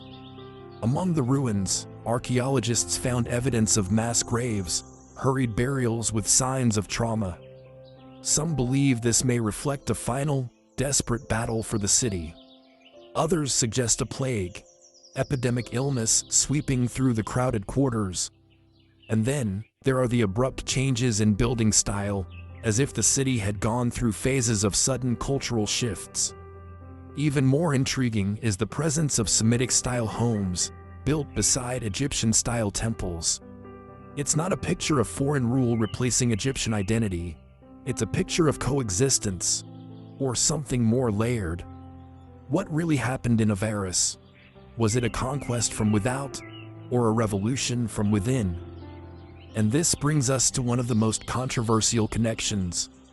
In later centuries, a story emerged, told by Jewish, Christian, and Islamic traditions, of a Semitic people who once lived in Egypt, who were enslaved, and who departed in a great exodus. Some scholars, particularly in the 19th and early 20th centuries, speculated that the Hyksos were the basis for the Exodus narrative. Others strongly rejected this idea. Today, the academic consensus leans toward caution. The timeline of the Hyksos does not align with most traditional datings of the Exodus, but the similarities, foreign Semitic rulers, sudden collapse, possible plagues, a destroyed capital, have kept the theory alive in some circles. Could the memory of the Hyksos have been preserved, not in Egyptian records, but in oral traditions passed down through generations of displaced peoples? Could Avaris, in some fragmentary way, be the shadow of a biblical memory? More fringe theories go further.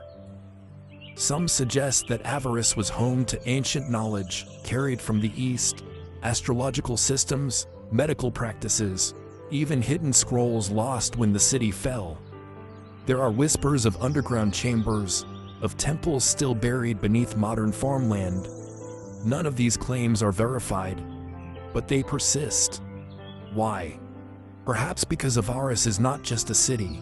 It is a gap in the record, a place that flourished, ruled, and then was systematically deleted from official history.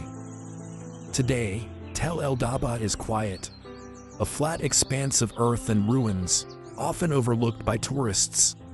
No great monuments rise from the soil, no temples beckon from afar. And yet, beneath the ground lies layer upon layer of cultural entanglement, proof that history is never as clean as the chronicles suggest.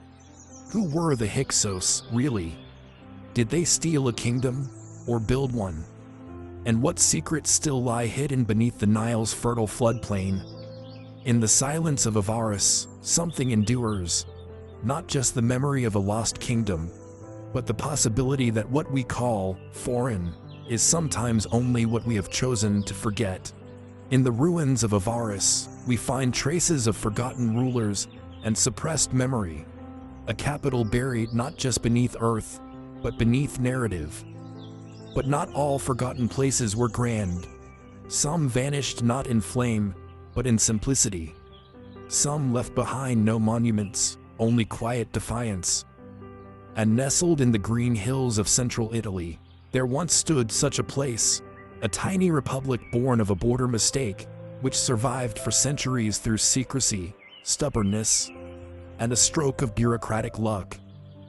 In the rolling hills between Tuscany and Umbria, where vineyards stretch like patchwork across the landscape, and cypress trees stand watch over sleepy villages, there is a place so small you might pass it without noticing.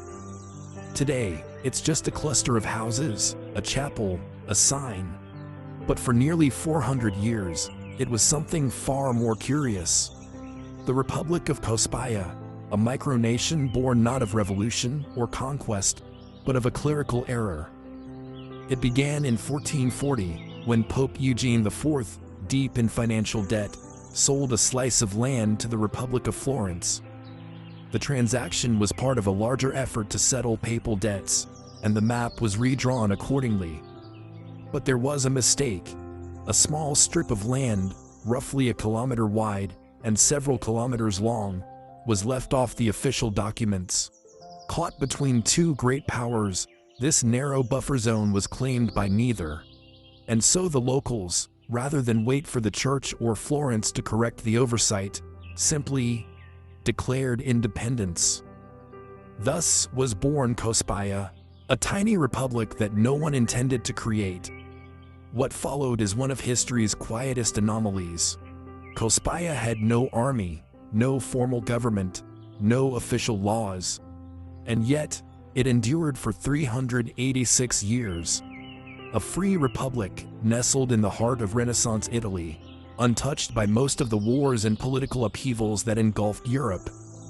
How? Part of the answer lies in its geography. Kospaya was small, obscure, and easy to overlook. The powerful city-states around it, Florence, the Papal States, were more interested in their grand affairs than in policing a handful of independent farmers. For centuries, Kospaya existed in a kind of political blind spot, shielded by its own irrelevance. But the Republic's survival was not just a matter of luck. It also came from adaptation. Kospaya became known for its tobacco cultivation, a practice banned in many neighboring regions under religious or economic restrictions. But in Kospaya, with no pope to issue prohibitions and no duke to collect taxes, tobacco thrived. The Republic became a smuggler's haven. merchants came quietly from across Italy to buy the contraband crop, fueling a local economy that flourished in secrecy.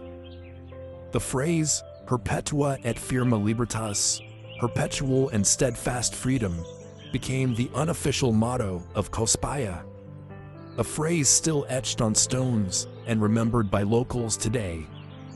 But how did such a fragile place resist occupation for so long? Why didn't one of the surrounding powers simply absorb it? Some suggest that Cospaya's independence was tolerated, seen as a useful loophole, a neutral ground, even a buffer. Others believe that both Florence and the Papal States quietly benefited from the illicit trade, or at least found it more convenient to let the anomaly persist than to fix it. There are more speculative theories as well. Some claim that Cospaya was protected by secret alliances, that certain nobles or merchants had vested interests in its autonomy and pulled strings to preserve its status. A few fringe historians go further, suggesting that Cospaya was home to esoteric groups, spiritual communities, or philosophical societies that required political freedom to operate without interference. There's no direct evidence for these claims, but Cospaya's longevity continues to puzzle scholars. Micronations usually vanish quickly, swallowed by neighbors, forgotten by history. But Cospaya endured for centuries, almost invisibly. What's perhaps most remarkable is what Cospaya lacked. There were no taxes, no jails, no bureaucracy. Conflict was resolved communally, often with the help of elders or informal assemblies. Church and state were not separate, because there was no state. And yet, the society functioned. People farmed, traded, married, raised families, lived and died under no flag but their own. Cospaya's end came not with conquest, but with resignation. In 1826, after centuries of de facto independence, the tiny republic formally ceded itself, half to the Grand Duchy of Tuscany, half to the Papal States. It was peaceful, voluntary, and barely noticed by the rest of the world. The republic simply stopped existing, as quietly as it had begun. Today, only a few markers remain. A boundary stone, a fragment of wall. Oral traditions passed down by descendants, who still speak of their strange heritage with quiet pride. But questions linger.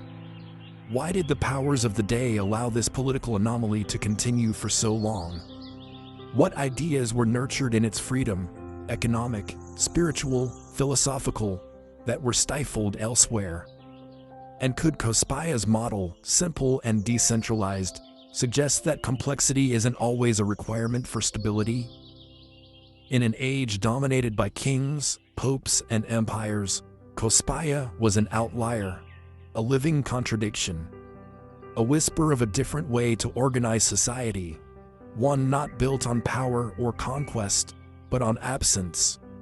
A republic born from nothing, and perhaps in some quiet way, still echoing through the hills of Umbria. What else in history has lasted simply because it was forgotten? And how many other anomalies, tiny, unrecorded, self-contained worlds, might still lie hidden in the margins of maps? Cospaya vanished without resistance, its quiet independence dissolving into history, like mist on the Umbrian hills. It was forgotten, not through violence, but through neglect, an accident of borders, preserved by indifference. But not all mysteries are places. Some are objects, tangible, cold to the touch, and still utterly incomprehensible. Objects that survived empire, time, and decay, only to defy explanation. One such artifact has been found again and again across Roman Europe, and yet no one can say what it truly was for. In the drawers of European museums, in the quiet corners of private collections, and occasionally unearthed by farmers or metal detectorists in muddy fields, there lies a small, solid enigma. Made of bronze or sometimes stone, 12 flat pentagonal faces connect at sharp angles, forming a near-perfect geometric shape, a dodecahedron.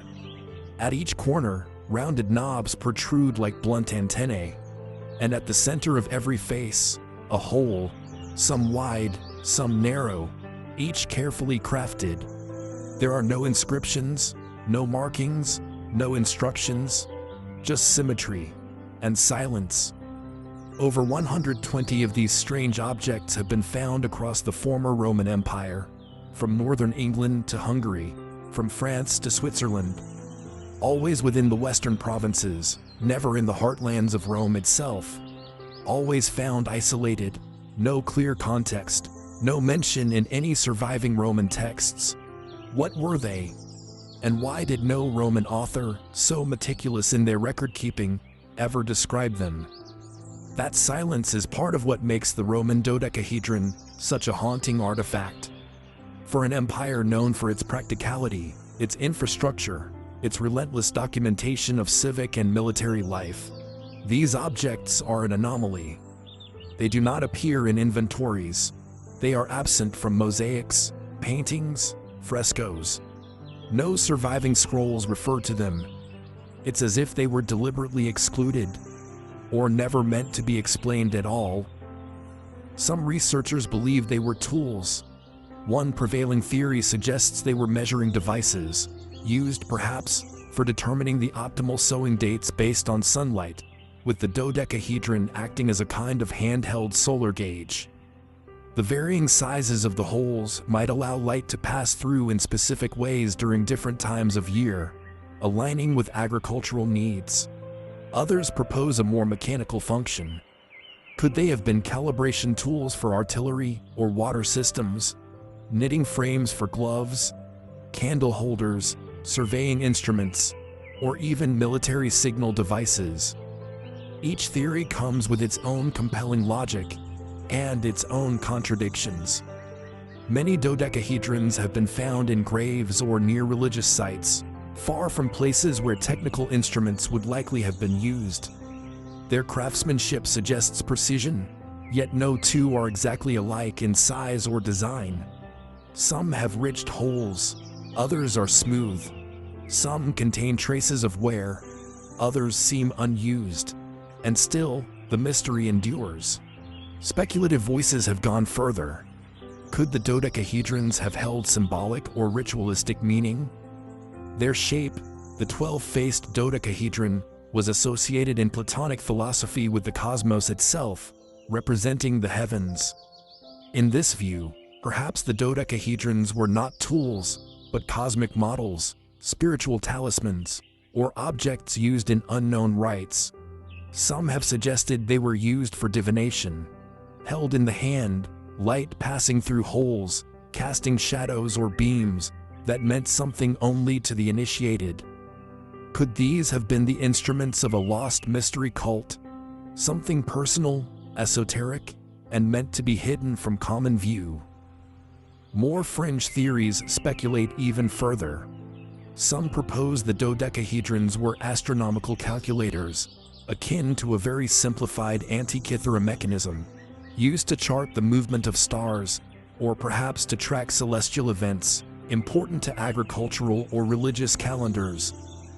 Others believe they had mystical properties, linked to early forms of sacred geometry, designed to connect with metaphysical forces beyond what we would call science or superstition. And then there are those who entertain more speculative ideas still, that these objects may not have been Roman at all, but inherited from an older, forgotten civilization. A memory passed down not in stories, but in shape. But for all the theories, one fact remains. We still don't know. Not definitively, not convincingly. There is something both humbling and haunting about that. In an age of decoding genomes, of scanning ancient texts with multispectral imaging, of uncovering entire cities from space, there remains a small, bronze object, cold and unyielding, that we simply cannot explain. Perhaps it was never meant to be understood.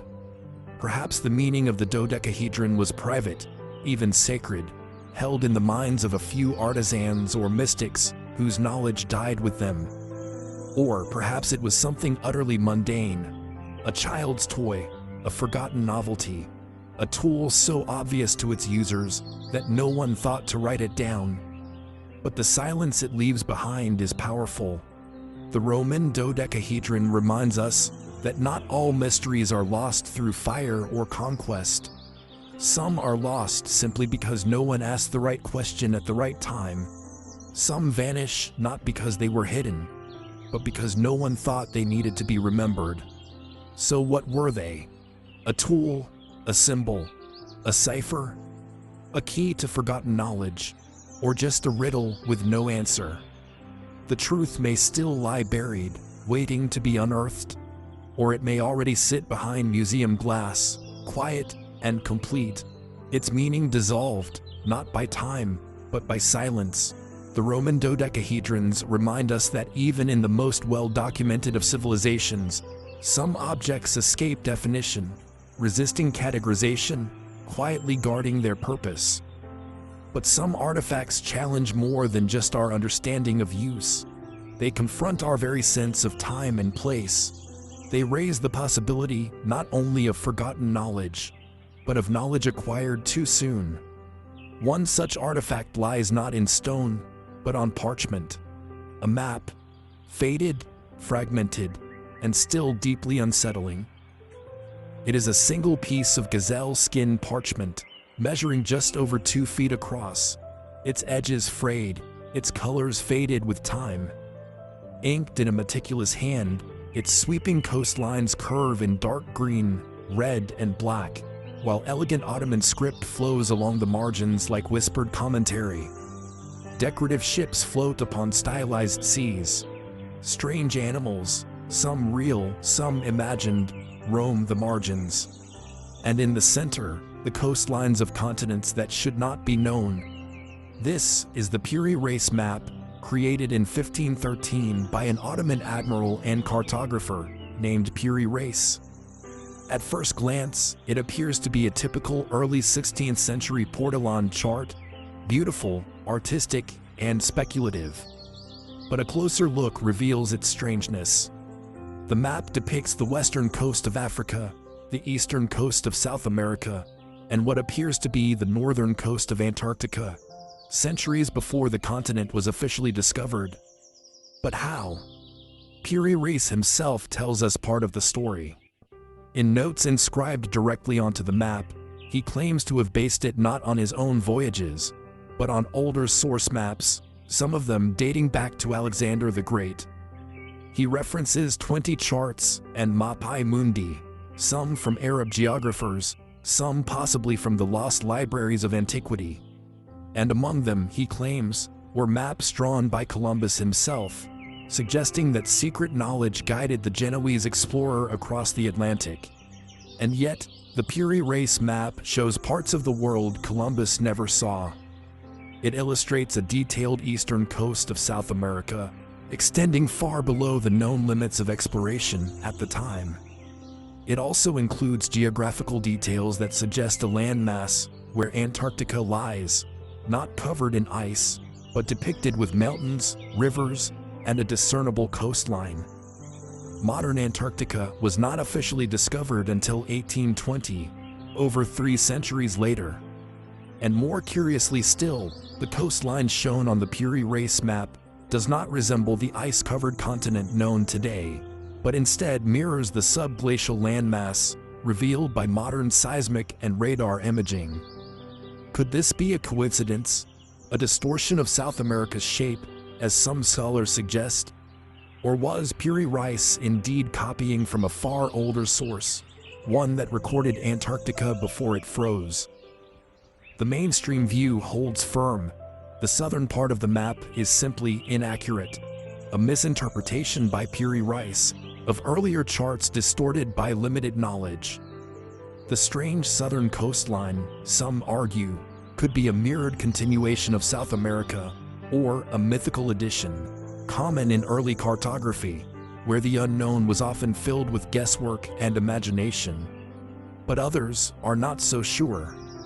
In 1960, U.S. Air Force captain and cartographer Charles Hapgood proposed a radical theory. In his book, Maps of the Ancient Sea Kings, he suggested that the Piri Reis map, and others like it, were based on ancient, highly advanced source maps, possibly made by a lost civilization with seafaring and surveying capabilities far ahead of their time. According to Hapgood, the map shows Antarctica's coastline as it would appear without ice, a condition that, based on geological evidence, may not have existed for over 6,000 years. This would imply the map's source materials predate known civilizations capable of such exploration. Hapgood's work caught the attention of none other than Albert Einstein, who wrote a foreword expressing cautious intrigue about the implications. And yet, no original map older than the Renaissance has been found to support this theory.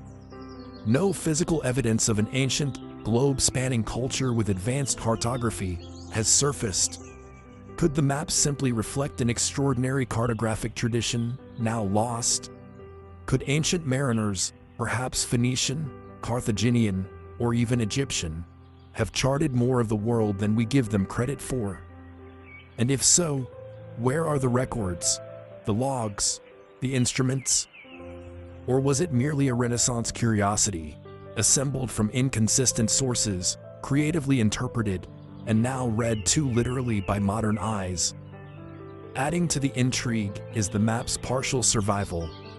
The Piri Reis map we know today is only a fragment, just the western third of the original world map. The remaining sections are lost. Were they destroyed, hidden, or perhaps still waiting in some forgotten archive?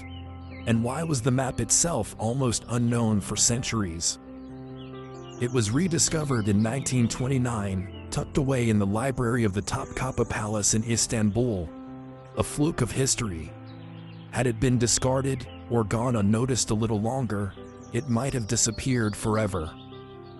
The timing of its rediscovery, just as archaeology, aerial mapping, and geological science were rapidly advancing, only added to the mystery. The more we learned, the more curious the map became. Was Piri Reis simply compiling legends, or preserving the faint echo of a knowledge older than we can imagine? Today, scholars continue to debate its meaning. Some dismiss the anomalies as overinterpretation. Others see them as evidence of a hidden chapter in human history. But no one can explain everything, not conclusively. The Piri Reis map remains quite literally a map to nowhere. A glimpse of a world we do not remember. An artifact drawn from sources we cannot trace. What coastlines did Piri Reis truly copy? What libraries did his sources once belong to? And what did humanity once know, long before the age of discovery began? Perhaps the answers lie not in the map itself, but in what was left out. The Piri Reis map hints at the unsettling possibility of ancient knowledge preserved in fragments, coastlines charted before their time, continents recorded long before they were named. But what happens when the artifact itself seems to defy not just geography, but time altogether? In the deserts of Peru, far from the sea, lie hundreds of stones, carved with images that should not exist, images that continue to challenge the boundaries of archaeology, history, and belief.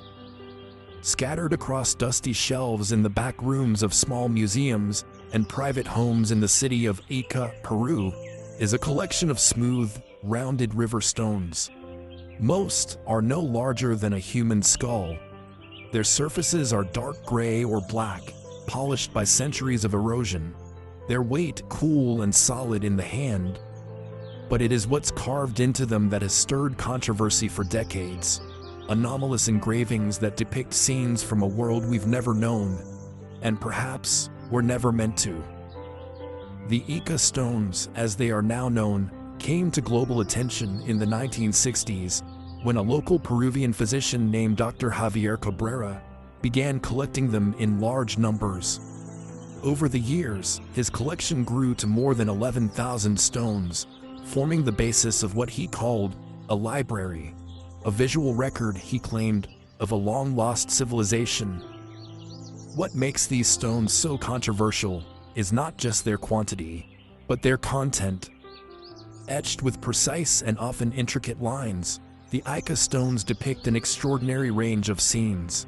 Men coexisting with dinosaurs, taming or hunting them. Complex surgical procedures, including open heart transplants and brain surgeries. Astronomical maps and what appear to be telescopic observations of planets. People using flying machines, advanced tools, and mysterious devices. The images are undeniably provocative. If authentic, they suggest a prehistoric civilization with a level of technology and understanding rivaling or surpassing our own. But if not, if they are forgeries, then the story behind their creation becomes just as puzzling. Who made them, and why? Mainstream archaeology has largely rejected the Ica stones as modern hoaxes. Many of the stones were supplied by local farmers, particularly a man named Basilio Uchuya, who later confessed to carving them himself and selling them to collectors. He even demonstrated his methods, using a dental drill and reproducing similar designs. But the confession raised its own questions. Why would a farmer from a rural town produce thousands of stones, some with carvings so detailed and obscure that they defy local knowledge? Why would others join in, reproducing such a large volume of images with such stylistic consistency? And why, if they were fabricating scenes for profit, include images that are so bizarre, esoteric, and out of step with popular trends? Some defenders of the stones argue that not all were forged. A few pieces, they claim, were discovered in legitimate archaeological contexts, buried in tombs, or eroded from ancient strata. Others point to the presence of oxidation in the grooves of some stones, suggesting that at least a portion may be genuinely old, their engravings weathered by time. But age is not the only mystery. The themes depicted on the stones have no known parallel in pre-Columbian art. Peru, with its rich Inca and pre-Inca history, has left behind murals, pottery, and textiles, none of which contain imagery of dinosaurs, advanced medicine, or aircraft. If the stones are authentic, they represent a culture entirely unknown to mainstream history. And if they're not, why does the illusion feel so persistent? There are deeper, more speculative theories. Some suggest the Ica stones are remnants of Atlantean knowledge, artifacts from a civilization lost not just to history, but to memory itself. Others believe they were created by survivors of an ancient catastrophe, recording what they could in stone before their world was swallowed by time. A few voices propose extraterrestrial influence, claiming the imagery represents not our past, but encounters with beings beyond Earth. Still others suggest that the stones are a psychological mirror, that the imagery, real or not, reflects something within us, a yearning for a different history, one in which knowledge was ancient, and the boundaries of science and spirit were not yet divided. But at the heart of the debate is a simple problem. There is no clear origin, no workshop, no documented discovery site, no written account that predates Cabrera's collection. The Ica stones arrived, not in excavation logs or scholarly reports, but through back doors, word of mouth, and desert rumors. And so, they remain suspended between categories, too strange to be accepted, too persistent to be forgotten. Even if the majority are hoaxes, what of the few that seem weathered, aged, or unearthed in plausible contexts? What about the scattered reports of similar stones found decades earlier, before the boom in tourism and collector interest? Could there have been a seed of truth, long buried, and then embellished by modern hands? And if so, what was that seed? The Ica stones ask more questions than they answer. They challenge the linear view of history, the idea that civilization began at a fixed point and advanced steadily forward. They invite us to consider the possibility that knowledge, like memory, may come and go, surfacing in unlikely places, only to disappear again. Were the Ica stones ever meant to be found? Are they the last echoes of a forgotten science? Or the first whispers of a fiction too elaborate to untangle? And in a world where forgeries and truths can be carved by the same hand, how do we tell the difference? The desert keeps its secrets, and the stones are silent. In the dry stillness of the Peruvian desert, the Ica stones whisper stories that might never be confirmed, records of impossible visions carved in stone. But sometimes, an artifact doesn't just defy the past, it confronts faith itself. It becomes a question not only of history, but of identity, belief, and the thin line between miracle and mystery. Folded in linen and time, there exists such an object, a relic unlike any other: the Shroud of Turin. Beneath the vaulted ceilings of the Cathedral of St. John the Baptist in Turin, Italy, lies a linen cloth, 14 feet long and just over 3 feet wide. Faint and sepia-toned, it bears the image of a man, arms crossed, body elongated, eyes closed in death. The markings are subtle at first, barely visible in ordinary light, but under photographic negative, a face emerges in haunting clarity. A bearded man with wounds on his hands, feet, and side. Bloodstains trace the crown of the head, the scourged back, the pierced wrists. This is the Shroud of Turin, arguably the most studied, contested, and venerated relic in Christian history. To some, it is the burial cloth of Jesus of Nazareth, a sacred imprint left by divine resurrection. To others, it is an exquisite medieval forgery, designed to inspire awe, devotion, and pilgrimage. But to all, it is a mystery. The shroud first appears definitively in the historical record in 1354, in the small French village of Lire. A local knight claimed to possess the burial cloth of Christ. The church at the time was skeptical. Bishops questioned its authenticity, even calling it a clever sleight of hand. Yet the object drew thousands. Miracles were attributed to it. And over the centuries, it passed from one noble family to another, eventually entrusted to the House of Savoy, and then to Turin, where it resides today. But if the shroud is a medieval creation, why does it resist full explanation? In 1898, amateur photographer Secondo Pia took the first photographs of the cloth. What appeared in his negatives shocked the world. Not a faint, ghostly imprint, but a detailed, almost lifelike image, one that was more anatomically accurate and emotionally evocative than anything previously visible to the naked eye.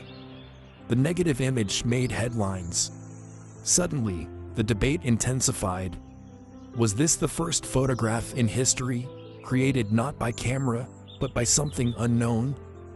Over the next century, scientists, historians, and skeptics examined the shroud using increasingly sophisticated tools. They analyzed the weave of the linen, the bloodstains, the chemical composition of the fibers. In 1988, a series of radiocarbon dating tests were conducted independently by 3 laboratories. The results were consistent. The cloth dated to between 1260 and 1390 CE. The conclusion seemed inescapable. The shroud was medieval. But the controversy did not end there. Critics of the dating pointed to several flaws. The samples tested were taken from a corner of the shroud, an area possibly repaired after a fire in 1532. Some argued that contamination from centuries of handling, exposure to smoke, or microbial growth could have skewed the results. Then there is the matter of the image itself. No pigment, no brush strokes, no known dye. Under microscopic analysis, the image rests only on the topmost fibers of the cloth, less than 1/5 the diameter of a human hair. It has no directionality, as one would expect from painting or rubbing. And unlike traditional art, it lacks distortion over the contours of a body. How then was it formed? Theories have ranged from the natural to the extraordinary. Some suggest it was caused by a chemical reaction, a burst of heat and ammonia from a decaying body interacting with the cloth's organic fibers.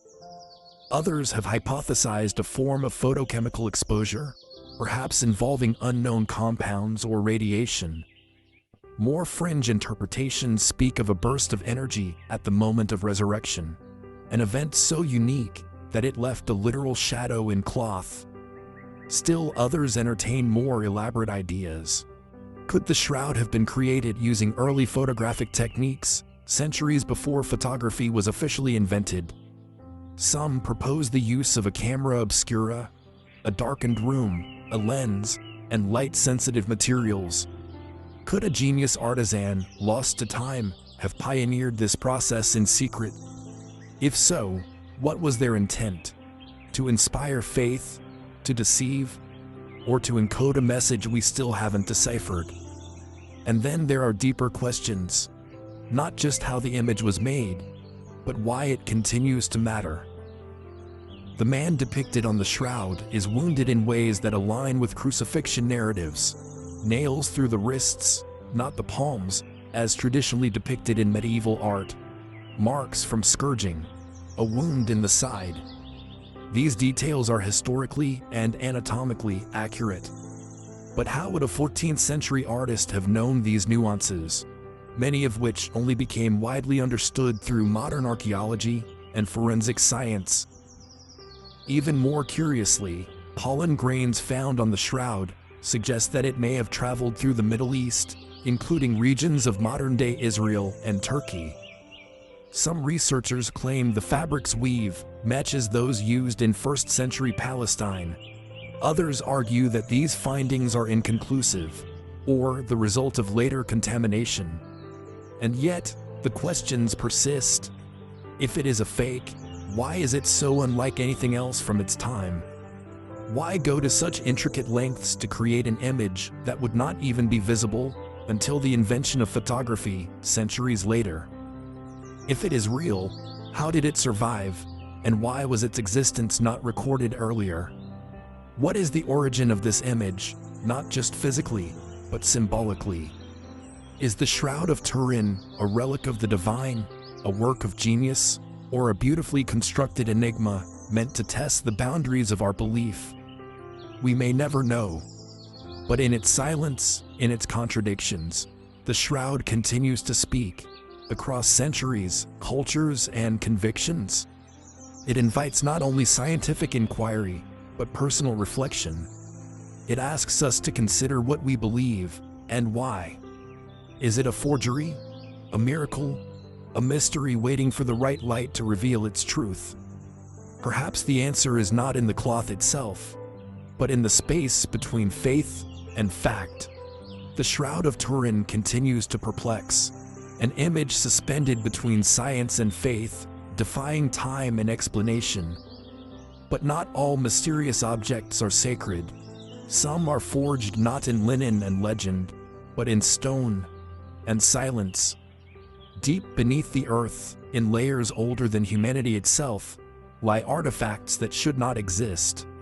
Spheres, shaped with uncanny precision, resting in ancient rock as if placed with intent. And yet, they were never meant to be found. These are the Klerksdorp spheres. In the gold-rich region of South Africa's northwest province, just outside the mining town of Klerksdorp, the earth tells a story far older than civilization. Here, miners and geologists have unearthed strange objects embedded in pyrophyllite rock, a soft sedimentary formation dated to be roughly 3 billion years old. These objects are small, most no more than 1 to 3 inches in diameter, but their simplicity is deceptive. Perfectly spherical or slightly flattened, they are carved or formed, with grooves circling their equators, like latitudinal lines on a globe. Some are nearly symmetrical. Others contain a seam-like indentation that suggests division into halves. They are dark, metallic in color, and incredibly smooth to the touch. To miners and locals, they became curiosities. To a few observers, they became something more. Objects that should not, could not, exist in the strata where they were found. These are the Klerksdorp spheres, and they've quietly challenged assumptions about human history, natural formation, and the boundaries of possibility. Mainstream scientists classify them as concretions, naturally occurring geological formations created by mineral precipitation around a nucleus. Over immense spans of time, sedimentary materials solidify into compact, often spherical shapes, influenced by the chemistry and pressure of their environment. It's a well-documented process. Concretions can be found all over the world. Some are spherical, some are oval or disc-like. In many cases, they appear in bizarre, even seemingly artificial forms, testament to the strange creativity of geology. But the Klerksdorp spheres feel different. Their grooves are unusually well-defined. Their surfaces are unusually smooth. Some appear more machined than formed, raising questions that go beyond the geological into the philosophical. How does nature create such symmetry, such order, in the deep silence of ancient Earth? And why are some of these objects so distinctly unlike their neighbors? Even more strangely, a few spheres rotate. One, reportedly housed in the Klerksdorp Museum, is said to turn slightly on its axis, enclosed in a sealed display case, with no external force acting upon it. Skeptics call this anecdotal, attributing the motion to vibration or imbalance. Others remain intrigued, seeing it as yet another unexplained quirk in an already enigmatic phenomenon. The mystery deepens when we consider the age of the rock where the spheres were found. 3 billion years ago, there were no humans, no tools, no metalwork, no civilizations capable of shaping objects with precision. Life itself, as far as we understand, was limited to primitive microbial organisms. And yet, these spheres appear, at least to the casual observer, to bear the marks of intention. How can we reconcile this? For many geologists, the answer is simple. The spheres are not artifacts. They are mineralogical curiosities, remarkable, yes, but entirely natural. Their symmetry, they argue, is the result of slow crystallization processes, influenced by the surrounding environment. Their grooves could be explained by differential layering, pressure-induced fracturing, or erosion over time. But others remain unconvinced. Could these spheres be the fossilized remnants of some unknown biological or chemical process, long extinct? Could they have formed under conditions no longer found on Earth, a byproduct of ancient planetary chemistry lost to time? Or could they be something more radical, evidence of intelligence not from our species, or even from this epoch? Some fringe theorists suggest that the Klerksdorp spheres are the legacy of a pre-human civilization, long erased by tectonic shifts and mass extinctions. Others go further still, proposing an extraterrestrial origin, likening the spheres to data capsules or navigational tools, implanted, perhaps, and forgotten. Of course, there is no evidence to support such claims, no inscriptions, no technology, no traces of machinery or purpose beyond shape alone. And yet, the idea persists. The mystery of the spheres is less about what they prove, and more about what they suggest. That the past is not always as we imagine it. Why do these objects provoke such fascination? Perhaps because they seem to exist in a space between the natural and the artificial. Too perfect to dismiss, too simple to explain. They are not grand monuments or elaborate machines. They are small, unassuming, yet deeply unsettling, precisely because they should be mundane, but aren't. The Klerksdorp spheres remind us that time is not a straight line, and that even in the oldest layers of Earth's crust, we may still encounter the inexplicable. They are stones, yes, but stones with a presence, with symmetry that provokes, with silence that speaks. What else lies buried beneath our feet, undisturbed, unclassified, unimagined. And if these are the fragments that survived, what might we have already passed over, mistaking mystery for mineral? The earth holds secrets deeper than memory, and sometimes it presses them into spheres. The Klerksdorp spheres, nestled in rock older than life itself, raise questions about the hidden potential of time, about what the earth may remember long after we forget. But some artifacts don't come from deep geological epochs. They come from human hands, sharpened by fire and forged with a knowledge that seems centuries ahead of its time. From the cold, warrior-strewn soils of northern Europe, a different kind of enigma has been unearthed, an object of war, yet also of wonder. The Ulfberht swords. In the dim light of a museum display, or unearthed from the long-forgotten grave of a Viking warrior, a particular type of sword has surfaced again and again. Simple in shape, deadly in purpose, but bearing a name that pulses with mystery, etched in clear, deliberate script along the blade, plus ULFBERHT plus. The letters are unmistakable, Latin characters, arranged with care, flanked by crosses, often rendered with a kind of stark elegance, and they have been found on swords across Europe, dozens of them, dating from roughly 800 to 1000 CE, discovered in burial sites from Scandinavia to the Rhineland. But what makes the Ulfberht swords remarkable isn't just the name or the reach of their distribution, it's the steel.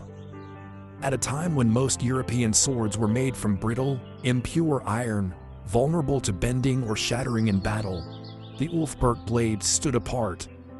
Metallurgical analysis reveals something astonishing. High-carbon crucible steel, produced at a quality level that wouldn't appear again in Europe for nearly 800 years. This type of steel, uniform in structure, low in impurities, and capable of holding a razor edge, was closer in composition to the famed Damascus steel or even modern industrial steel. It required extraordinary heat, control, and technique. Techniques that, as far as we know, should not have been available in Europe during the early Middle Ages. So, where did it come from? The Ulfberht swords are often attributed to Frankish origin, likely produced in or around what is now Germany. The name Ulfberht may refer to a family, a master swordsmith, or even a monastic forge. Some scholars believe it was a trademark of sorts, a signature of quality in a time when brand and blade could mean life or death.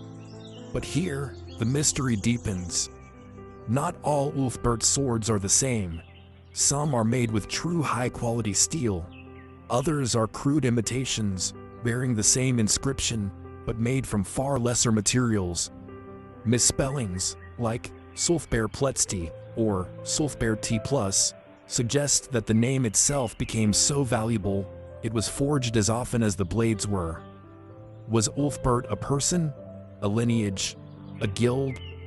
And more intriguingly, how did the true Ulfberht swordsmiths acquire the knowledge and materials to produce such steel?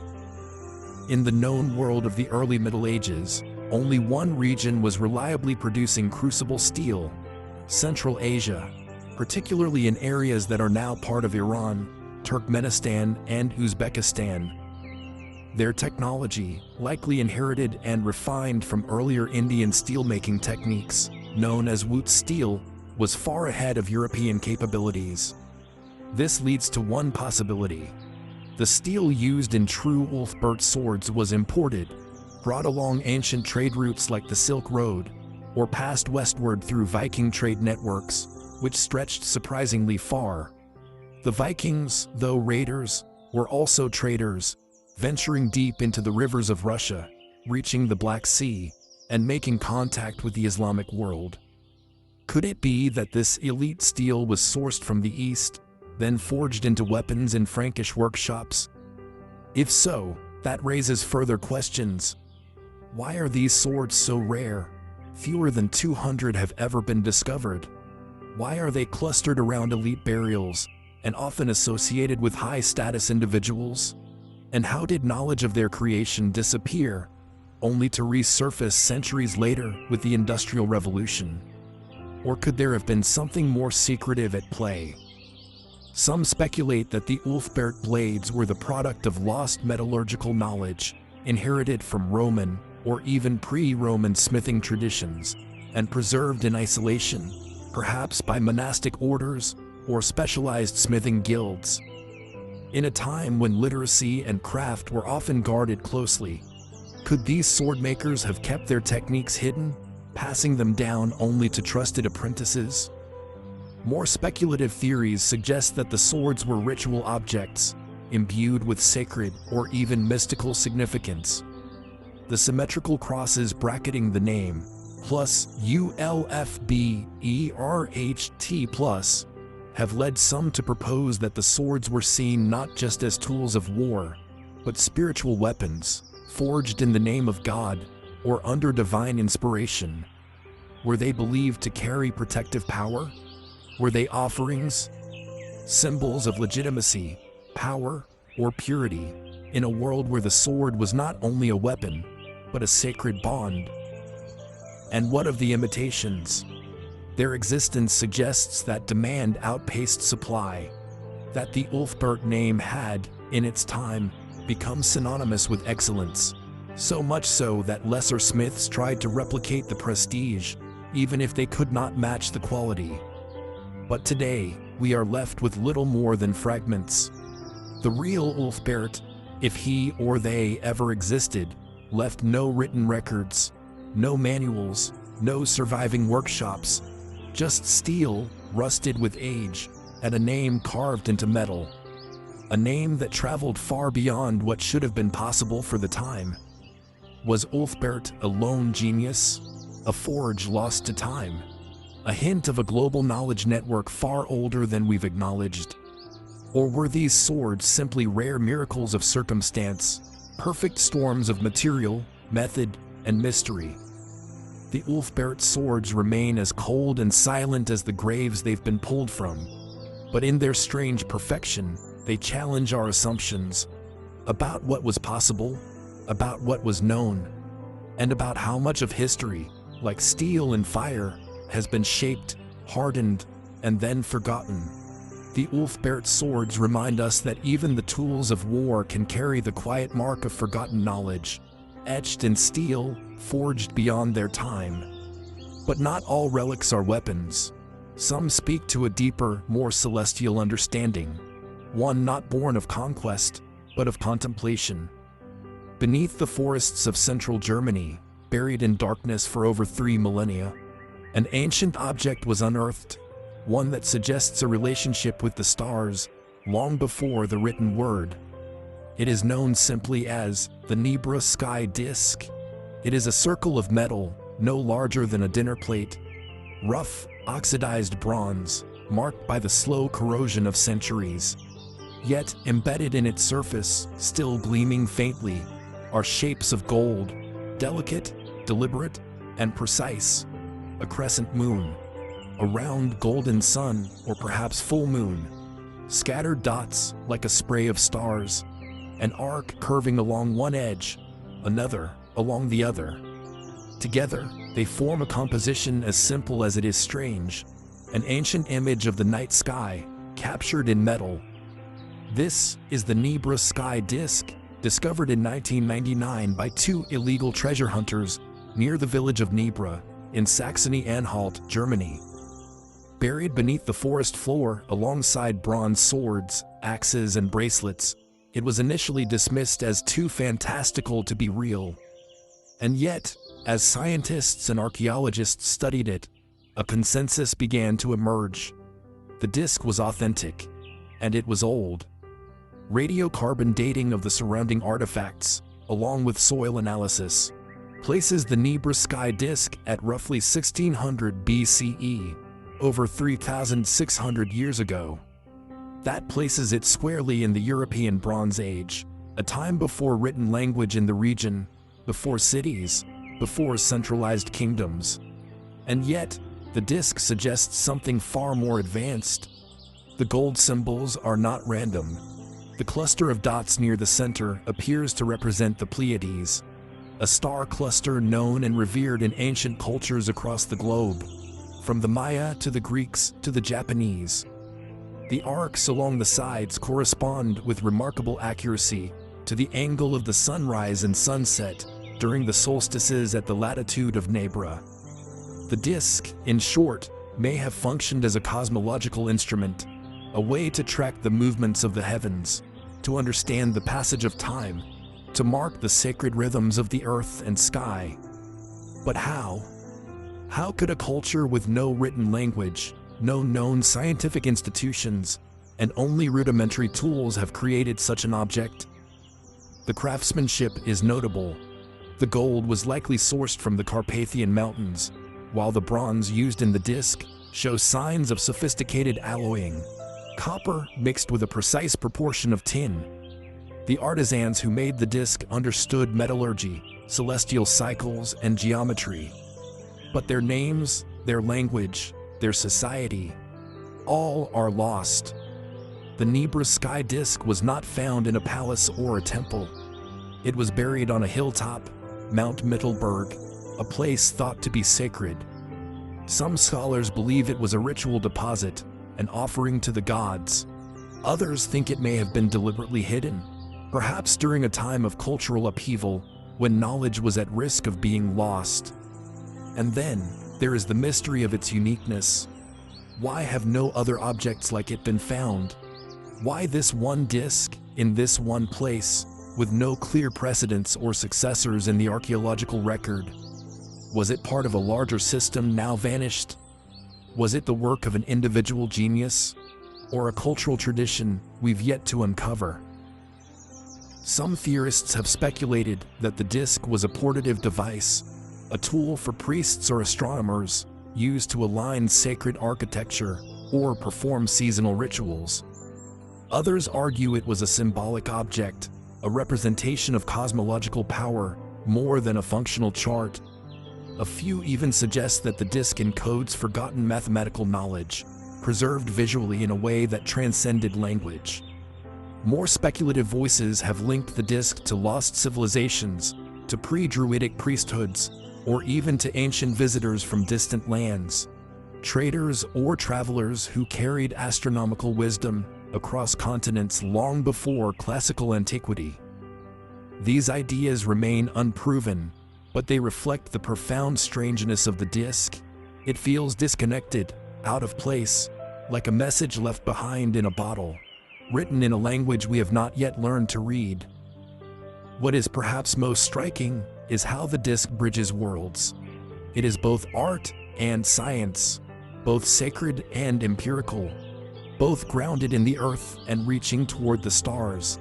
And it hints at something easily forgotten, that long before cities and empires, before libraries and laboratories, humans were watching the sky and building meaning from its patterns. That even in prehistoric Europe, beneath the canopy of dark forests and starlit nights, people understood the sky not just as backdrop, but as blueprint. Today, the Nebra sky disk is housed in the State Museum of Prehistory in Halle. Its image has become iconic, a symbol of ancient Germanic heritage, a testament to Bronze Age intelligence. But it remains fundamentally mysterious. Was it a calendar, a teaching tool, a sacred object? Was it part of a broader cosmology that has since disappeared beneath the soil?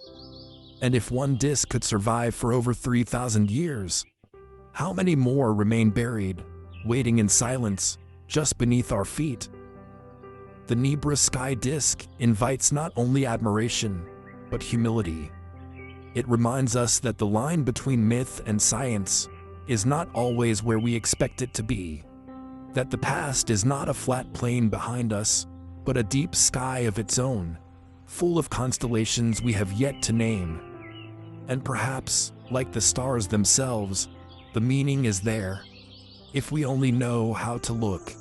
The Nebra sky disk cast its golden stars across the Bronze Age sky, a cosmic relic that reminded us of the silent wisdom embedded in ancient hands. But some relics do not whisper of the stars. Some gaze inward, into the realms of fear, ambition, and divine transgression.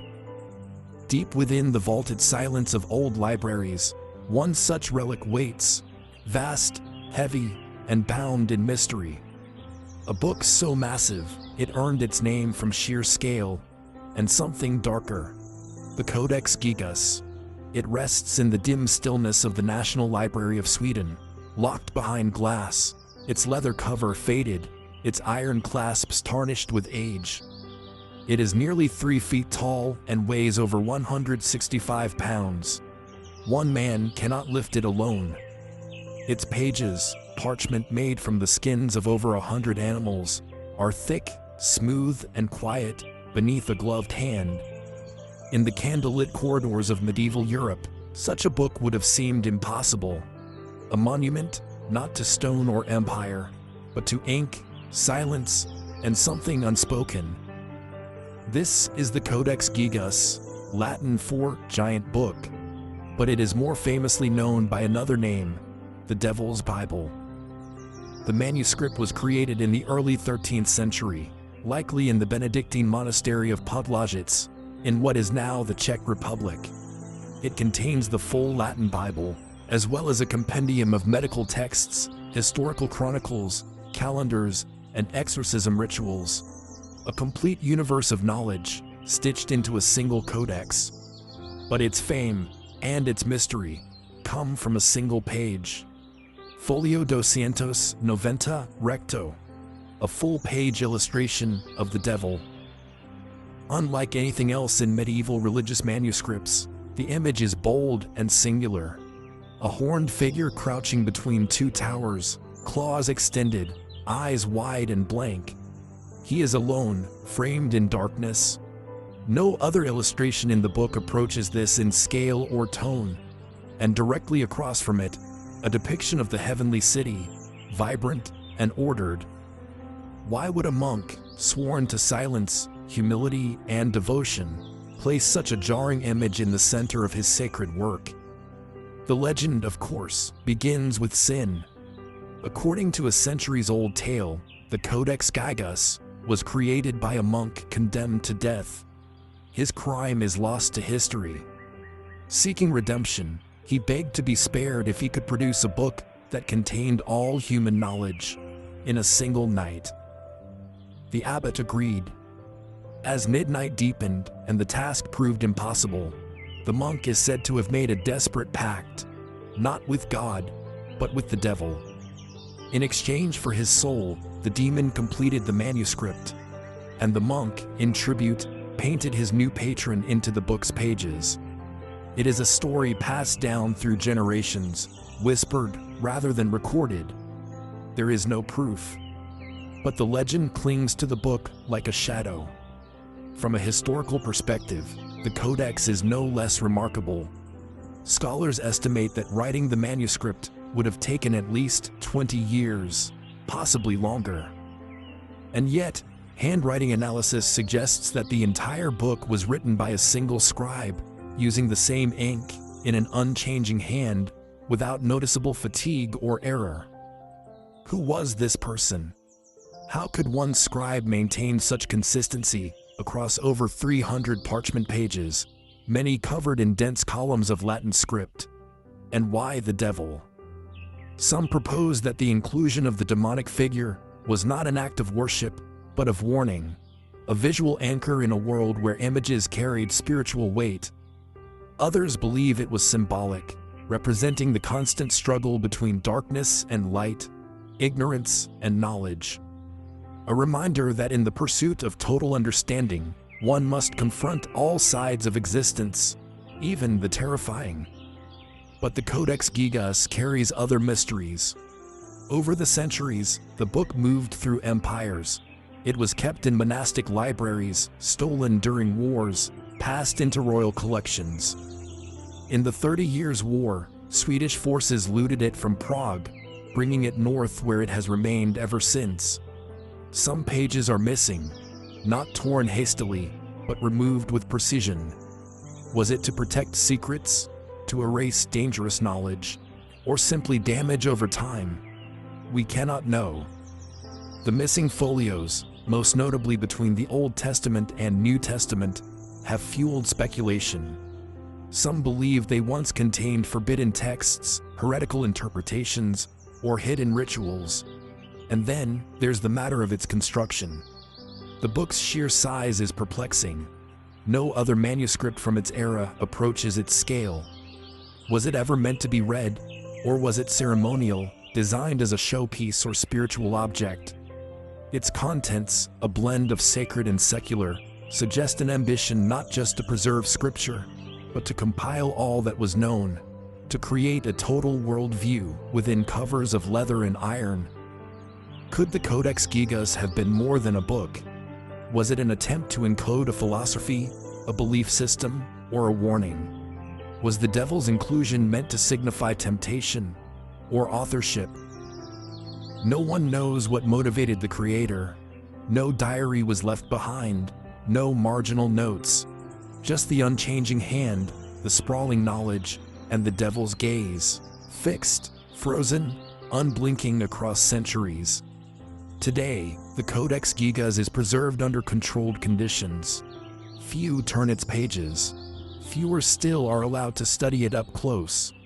But the questions it raises endure. What would drive someone to dedicate decades to such a work?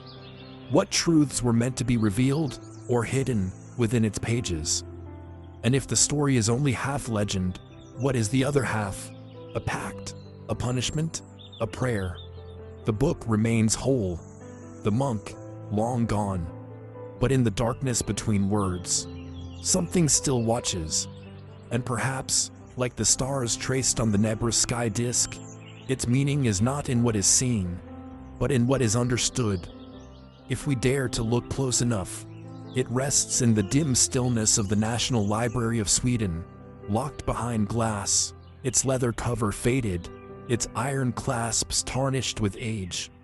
It is nearly 3 feet tall and weighs over 165 pounds. One man cannot lift it alone. Its pages, parchment made from the skins of over 100 animals, are thick, smooth, and quiet beneath a gloved hand. In the candlelit corridors of medieval Europe, such a book would have seemed impossible. A monument, not to stone or empire, but to ink, silence, and something unspoken. This is the Codex Gigas, Latin for giant book, but it is more famously known by another name, the Devil's Bible. The manuscript was created in the early 13th century, likely in the Benedictine monastery of Podlajic, in what is now the Czech Republic. It contains the full Latin Bible, as well as a compendium of medical texts, historical chronicles, calendars, and exorcism rituals. A complete universe of knowledge, stitched into a single codex. But its fame, and its mystery, come from a single page. Folio 290 recto. A full-page illustration of the devil. Unlike anything else in medieval religious manuscripts, the image is bold and singular. A horned figure crouching between two towers, claws extended, eyes wide and blank. He is alone, framed in darkness. No other illustration in the book approaches this in scale or tone, and directly across from it, a depiction of the heavenly city, vibrant and ordered. Why would a monk, sworn to silence, humility, and devotion, place such a jarring image in the center of his sacred work? The legend, of course, begins with sin. According to a centuries-old tale, the Codex Gigas was created by a monk condemned to death. His crime is lost to history. Seeking redemption, he begged to be spared if he could produce a book that contained all human knowledge in a single night. The abbot agreed. As midnight deepened and the task proved impossible, the monk is said to have made a desperate pact, not with God, but with the devil. In exchange for his soul, the demon completed the manuscript, and the monk, in tribute, painted his new patron into the book's pages. It is a story passed down through generations, whispered rather than recorded. There is no proof, but the legend clings to the book like a shadow. From a historical perspective, the Codex is no less remarkable. Scholars estimate that writing the manuscript would have taken at least 20 years, possibly longer. And yet, handwriting analysis suggests that the entire book was written by a single scribe, using the same ink, in an unchanging hand, without noticeable fatigue or error. Who was this person? How could one scribe maintain such consistency across over 300 parchment pages, many covered in dense columns of Latin script? And why the devil? Was it an attempt to encode a philosophy, a belief system, or a warning? Was the devil's inclusion meant to signify temptation or authorship? No one knows what motivated the creator. No diary was left behind, no marginal notes, just the unchanging hand, the sprawling knowledge, and the devil's gaze, fixed, frozen, unblinking across centuries. Today, the Codex Gigas is preserved under controlled conditions. Few turn its pages. Fewer still are allowed to study it up close. But the questions it raises endure. What would drive someone to dedicate decades to such a work? What truths were meant to be revealed or hidden within its pages? And if the story is only half legend, what is the other half? A pact? A punishment? A prayer? The book remains whole, the monk long gone. But in the darkness between words, something still watches. And perhaps, like the stars traced on the Nabra sky disk, its meaning is not in what is seen, but in what is understood. If we dare to look close enough, the Codex Gigas looms like a relic from a forgotten pact, its pages thick with scripture and silence, its purpose still cloaked in uncertainty. But some mysteries are smaller, circular, fragile, and rather than contain vast libraries of knowledge, they offer only a single spiral, a message pressed into clay, undeciphered for over a century. It does not speak volumes, but whispers, softly, cryptically, found not in a monastery, but beneath the sunlit ruins of ancient Crete. This is the mystery of the Phaistos disc. Beneath the olive trees and scattered ruins of southern Crete lies the site of Phaistos, once a thriving center of the Minoan civilization. Here, in 1908, an Italian archaeologist named Luigi Pernier unearthed something utterly unlike anything else from the Bronze Age Aegean. It was small, just 15 centimeters across, but instantly captivating. A circular disc of baked clay, delicately inscribed with symbols that no one had ever seen before. On each side, the disc carries a spiral of impressions, 241 symbols in total, arranged in a continuous line that curls inward like a labyrinth. But these are not carved by hand. Each symbol appears to have been stamped, using individual dies, as if printed or pressed, a technique that suggests a kind of movable type printing system, thousands of years before Gutenberg. The symbols themselves are strange and vivid, human figures in ornate poses, fish, birds, flowers, shields, arrows, tools, abstract patterns.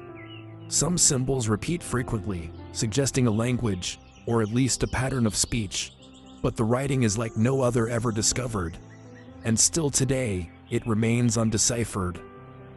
Dated to roughly 1700 BCE, the Phaistos disc belongs to the same cultural world that gave us Linear A, another undeciphered script of Minoan origin. But the disc does not match Linear A, nor does it resemble Linear B, the later Mycenaean script used to record an early form of Greek, nor Egyptian, nor Sumerian, nor anything else from known Bronze Age writing systems. It is, quite literally, a language without a family. The disc was found alone, without duplicates, and without accompanying artifacts bearing the same script. No other object has ever been discovered using the same stamping technique. It stands as a singular artifact, an orphan of its era. What was its purpose? Some believe it is a religious text, a hymn, a chant, or a ritual incantation used by Minoan priests. Others suggest it as a calendar or a list of offerings. A few even propose it may be a game board or a teaching tool designed to train readers in a now-lost writing system. The spiral layout itself is symbolic. In Minoan art and architecture, the spiral appears often as a motif of cycles, of renewal, of sacred geometry. Could the shape of the writing reflect the nature of its content, a journey inward, a meditation, or a trap for meaning, coiled in silence? Then there are the theories that stray further from the path. Some suggest the Phaistos disc is not Minoan at all, that it may have arrived in Crete from elsewhere, perhaps from Anatolia, the Levant, or even farther. Could it be a trader's relic, a cultural import from a civilization now lost to history? Others, more speculative still, see in the disc a hint of an ancient code, not a language, but a cipher, a mathematical key. Some patterns seem almost algorithmic. Could it be that the disc was never meant to be read aloud, but solved? Its stamped production has drawn comparisons to early mechanical logic, a suggestion that makes some wonder. Was this the first attempt at replicable text, a precursor to printing? If so, what culture had that idea? And why did it not continue? But for all the mystery, the disc has critics too. Some have gone so far as to suggest that the disc is a forgery, planted by early archaeologists hoping to make a grand discovery. Yet scientific analysis of the clay and context have repeatedly supported its authenticity. The artifact, it seems, is real. The message, still elusive. There have been dozens of attempts to decode it. Linguists, cryptographers, historians, and amateurs alike have proposed translations ranging from poetry to political decrees. But no translation has gained consensus. The lack of any bilingual text, or even another sample, makes verification almost impossible. So, the disc waits. Today, it rests in the Heraklion Archaeological Museum, behind glass, drawing the eyes of visitors who may not realize they are staring at one of the great unsolved puzzles of the ancient world. There are no guards, no elaborate protections, just a small plaque, a spiral of symbols, and the silence of interpretation. What voice once spoke from these symbols? What culture created this tool, not just to write, but to press, to replicate, to compose? Was the disc sacred, scientific, decorative? Did it hold meaning for many, or was it the work of one? And why, after all this time, has no other example emerged? Is the Phaistos disc a relic of a fleeting experiment, an early trial at something that failed to spread? Or is it the lone surviving whisper of a civilization whose thoughts, rituals, and words have otherwise faded completely? The clay is silent, the symbols endure, and somewhere within that spiral, meaning may still be waiting, quietly coiled in the heart of the disc, as if history itself left behind a riddle, not to be solved, but to be remembered.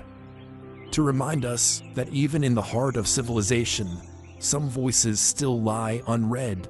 The Phaistos disc coils its secrets in clay, an elegant spiral of forgotten signs pressed by hands that vanished long ago. But not all puzzles are prehistoric. Some are carved in crisp stone, hiding in plain sight. Their symbols are not ancient alphabets, but single letters, arranged so simply they almost seem accidental. Yet for centuries, they have resisted every effort to explain them. Deep in the heart of England, nestled within a tranquil garden, lies one such enigma. A message in stone, a mystery untouched by time. This is the Shugborough inscription. At first glance, it appears almost ordinary. Set within the manicured grounds of Shugborough Hall in Staffordshire, England, the Shepherd's Monument is a decorative garden structure, an 18th century folly surrounded by hedges, fountains, and sculpted stone. It bears a marble relief, a mirror of Nicolas Poussin's painting, The Shepherds of Arcadia. in which 3 shepherds and a woman stand around a stone tomb, pointing to the faintly etched words, Et in Arcadia ego. Even in Arcadia I am. But just beneath the image, carved into the stone panel, is a line of seemingly nonsensical letters, 10 characters in all. D, O, U, O, S, V, A, V, V, M. 8 uppercase letters, interrupted only by 2 symmetrical O's. No punctuation, no context. Just this line, in plain view, as if awaiting someone to notice.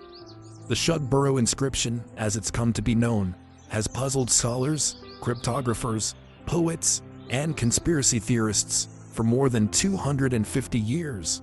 Its origin is officially unrecorded, its meaning entirely unknown. Who carved it? Why? And what were they trying to say? Theories abound. Some see it as a cipher, a coded message that can be decrypted using classical cryptographic methods. In the 19th and 20th centuries, code breakers, including some who worked at Bletchley Park, where Nazi ciphers were broken during World War II, tried their hand at cracking the line. No consensus emerged. Others believe it is acrostic, the first letters of a longer Latin phrase, a poetic or philosophical statement meant to be pondered, not solved. One popular interpretation reads, Deo optimo uno, uxoris optimi, sit via amoris, viam veritatis memento.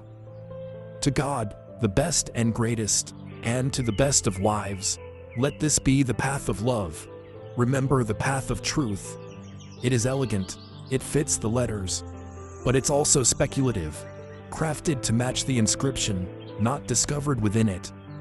Still others have sought meaning in religious symbolism. Some claim the inscription refers to Rosicrucianism, or secret Christian sects that operated in the shadows of the Enlightenment. Others have drawn connections to Freemasonry, which flourished among aristocratic circles at the time the monument was built. Could the inscription be a Masonic code, an initiation riddle, or reference to hidden knowledge? Then, there is the more dramatic theory. In the late 20th century, the Shugborough inscription became associated with the mystery of the Holy Grail, popularized by books like Holy Blood, Holy Grail, and later, the Da Vinci Code.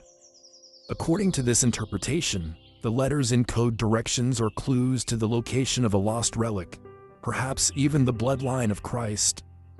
This theory draws heavily from the monument's use of Poussin's painting. The original canvas, housed in the Louvre, has long been linked, however tenuously, to Grail legends. Could the Shugborough relief be signaling something deeper? A hidden message passed through art, architecture, and allegory. Skeptics caution restraint. There is no solid evidence connecting the inscription to any such legends. And yet, the theory refuses to fade. And then, there is the mystery of its creator. The monument was commissioned sometime between 1748 and 1763 by Thomas Anson, a wealthy member of Parliament and brother to Admiral George Anson, one of Britain's great naval explorers. Thomas was a known intellectual and patron of the arts, deeply interested in antiquity, philosophy, and mysticism. He had traveled widely across Europe, possibly coming into contact with esoteric traditions and secret societies. Did Thomas Anson leave behind the inscription as a kind of intellectual challenge, a riddle for future minds to unravel? Or did it carry more personal meaning, a private message to someone long gone, now obscured by time? The inscription's symmetry, the way it centers around the O's, the repetition of V's, all suggest intentional design. Some have even argued it's a visual pun, the shape and layout echoing ideas, not just letters. Yet, no document, no diary, no letter ever surfaced to explain it. Just the 10 letters. 10 characters that sit beneath a scene of pastoral serenity, untouched by explanation, watched by stone shepherds who offer no answer. Why place a coded message in a garden? Perhaps that is part of the riddle. Shugborough Hall, like many estates of its time, was not merely a residence, but a landscape of ideas. Its sculptures and grottos designed to evoke mythology, philosophy, and mortality. The Shepherd's Monument was a canvas of thought, a place where meaning was meant to be sought, not handed down. But even so, the inscription endures beyond its context. The garden has changed, the family is gone, the world around it has moved on. And yet, DOUOSVAVVM remains, sharp, clear, and unread. Was it a name, a prayer, a map? Is it the key to a greater mystery? Or a puzzle whose solution was never meant to be found? In a world where almost everything is eventually explained, the Shugborough inscription stands stubbornly intact. 10 letters resisting centuries of scrutiny. A message carved not in hope of clarity, but perhaps in celebration of the unknown. And so it waits. Still. Stone. Silent. As if guarding something more than a secret. As if reminding us that some codes are not broken by logic, but by patience, by wonder, or not at all.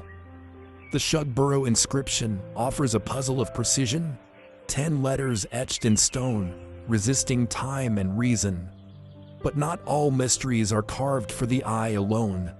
Some are meant to be read, to be spoken, even sung, though no one today can recall their voice. Thousands of miles from England's countryside, on a remote island surrounded by endless Pacific waters, another code endures. One written not in marble, but in wood. A language that flickers at the edge of understanding.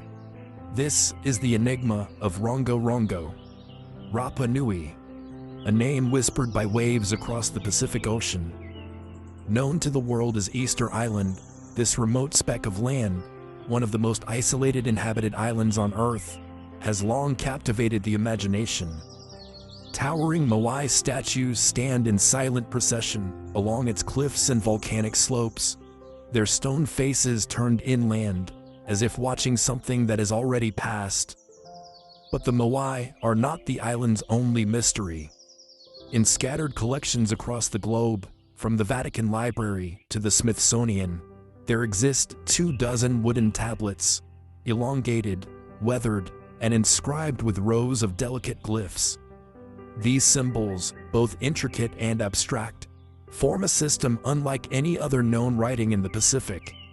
Some resemble human figures, others hint at animals, plants, celestial bodies, or tools. All of them curve and flow in rhythmic patterns across the surface, as if meant to be followed, traced, understood. The script is known as Rongo Rongo, a name given after its discovery, possibly derived from the Rapa Nui term Kohau Rongo Rongo, meaning lines of recitation. But what do the symbols say? And who first carved them? The history of Rongo Rongo begins in fragments. The earliest Western account comes from 1864, when a Catholic missionary, Eugène Hérode, visited the island and observed that the locals possessed tablets covered in mysterious signs. But by then, the knowledge of how to read them was already fading. According to oral tradition, only certain elders, priests or wise men, known as Tangata Rongorongo, were allowed to read or chant the texts. The glyphs were not just words, but chants, recited aloud during rituals, passed down through generations. Yet colonization, disease, missionary influence, and the forced labor raids of the 19th century devastated the island's population and severed its cultural memory. By the time scholars began collecting the tablets, no one remained who could interpret them. The surviving texts vary in size and material, some carved into driftwood, others into more refined boards. Some contain hundreds of glyphs, arranged in parallel lines.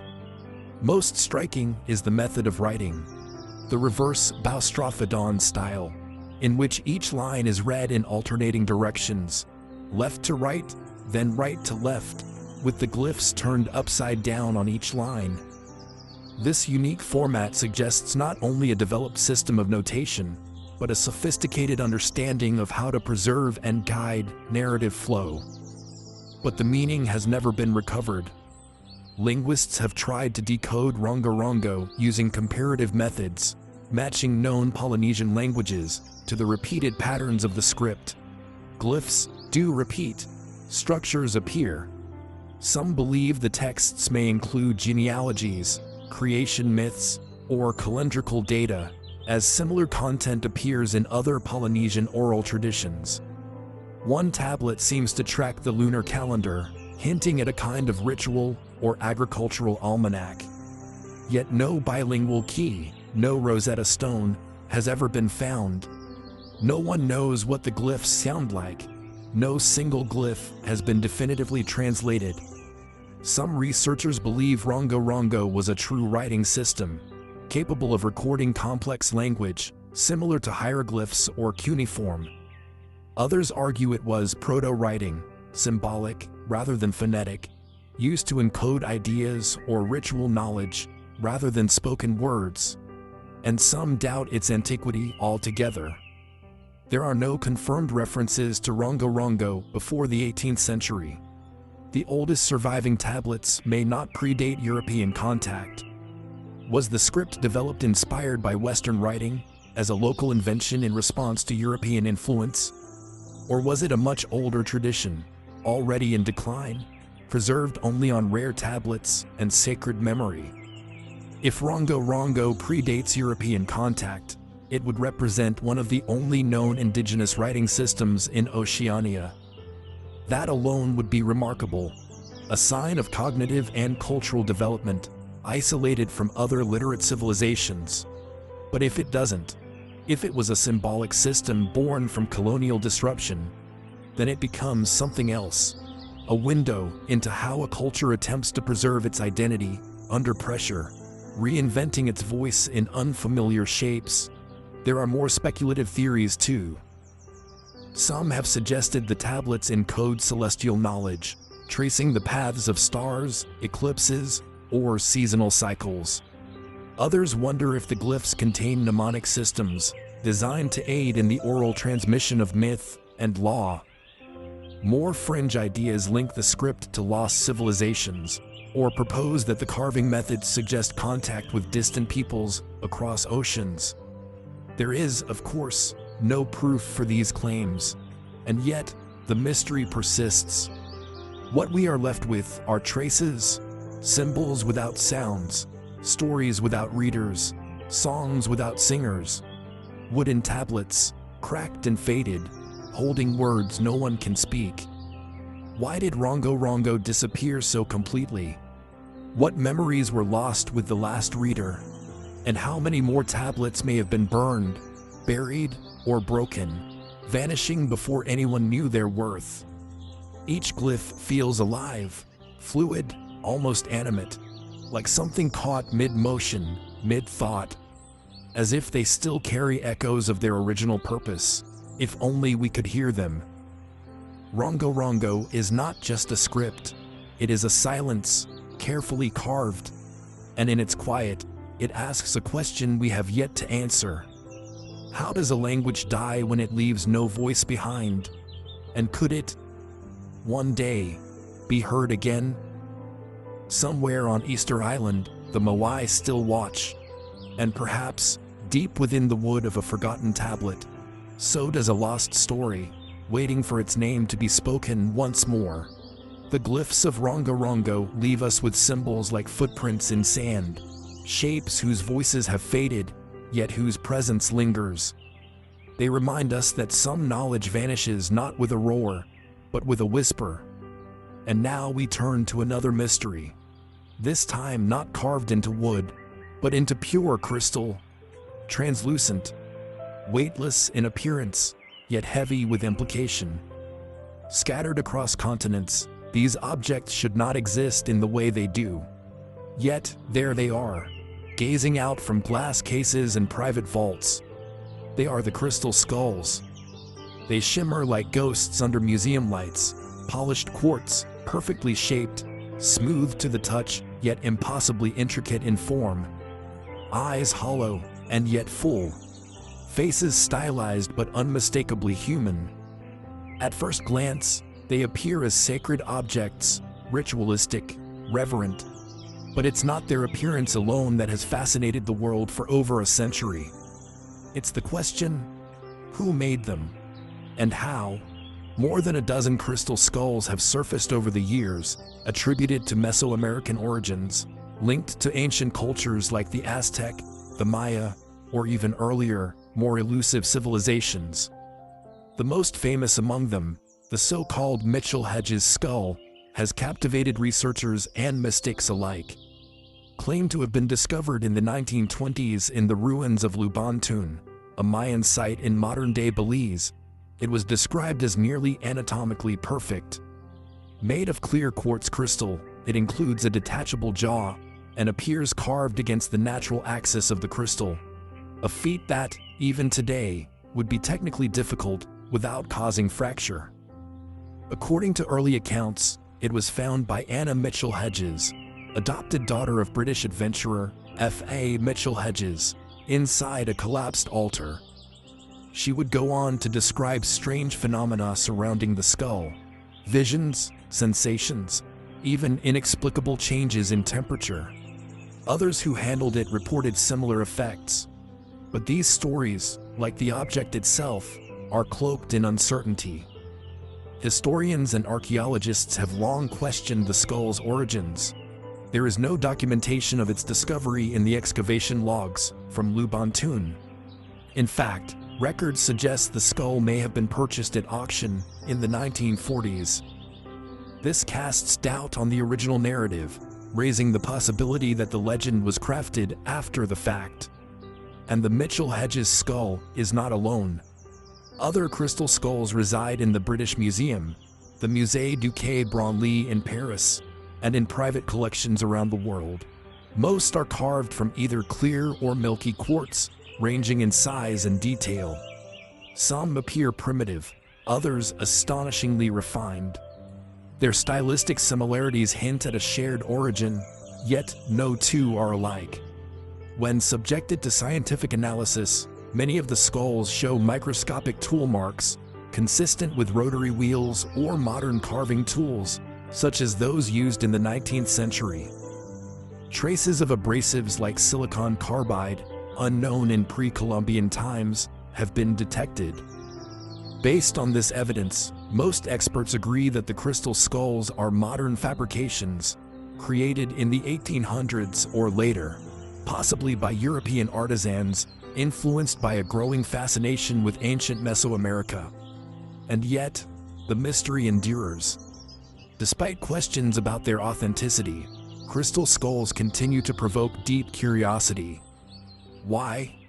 Perhaps because even the modern pieces challenge what we expect from artisanship. Quartz is a notoriously difficult material to work with, especially without cracking or warping. That several skulls exist at this level of precision, without obvious flaws, invites wonder. And then there are those few specimens, such as the Mitchell-Hedges skull, that defy easy categorization, with no clear signs of modern tool use, and no definitive provenance to disprove the myth. Some propose that if not ancient, then the skulls were created from lost knowledge, techniques passed down in secret, or rediscovered by obscure artisans whose skills exceeded their time. Others link the skulls to esoteric traditions, suggesting they were not meant to be merely art, but containers of energy, memory, or spiritual consciousness. According to certain indigenous legends, though often disputed or exaggerated by outsiders, there are said to be 13 original crystal skulls, each imbued with knowledge from the gods or from a forgotten civilization. These skulls, the story goes, will one day be reunited to reveal a powerful truth about humanity's origins or destiny. It is a compelling idea, but no verified ancient records, inscriptions, or archaeological sites have confirmed the legend. Still, the skulls continue to inspire speculation, linking them to Atlantis, to extraterrestrials, to ancient energy grids that once spanned the Earth. In the realm of popular media, they've become icons of mystery, featured in films, novels, and documentaries. The line between artifact and artifact as symbol has blurred. But perhaps that's the point. The crystal skulls are mirrors, reflecting what we bring to them. Science sees fabrication, history sees fraud, myth sees prophecy. And somewhere in between lies the possibility that our desire for mystery is itself a kind of evidence, not of the object's past, but of our own need for forgotten origins, for stories that run deeper than the written word. Could one or more of the skulls still be authentic, a remnant of an undocumented tradition? Could the quartz itself carry memories, as some metaphysical traditions believe, resonating not with data, but with intent? Or are the skulls merely elegant forgeries, crafted with skill, sold with story, and sustained by the human hunger for wonder? We may never know for certain, but they endure, as all the best mysteries do, not because of what they prove, but because of what they refuse to answer. Because in the smooth, cold curve of crystal, we find not just craftsmanship, but silence. The crystal skulls shimmer with uncertainty, silent, intricate echoes of a past that may never have existed, yet still refuse to fade. They stand as testaments to how mystery can be carved into form. But some enigmas are drawn instead, penned and painted in precise yet indecipherable strokes, not in stone or crystal, but on paper, and not from the ancient world, but from the modern one. It is a book that reads like a dream, if dreams had grammar. This is the Codex Seraphinianus, bound in red leather and etched with strange gold embellishments. The Codex Seraphinianus appears, at first glance, to be an encyclopedia. Its pages are dense with labeled illustrations, ornate chapter breaks, and carefully organized sections. A table of contents, a recurring page layout, a system. But that system, upon closer inspection, dissolves. Nothing in the book is real. The illustrations depict surreal, often unsettling images. Fish-shaped fruit growing from vines, people morphing into furniture, impossible machines constructed from bone and glass, unfamiliar alphabets annotated in perfect, flowing calligraphy.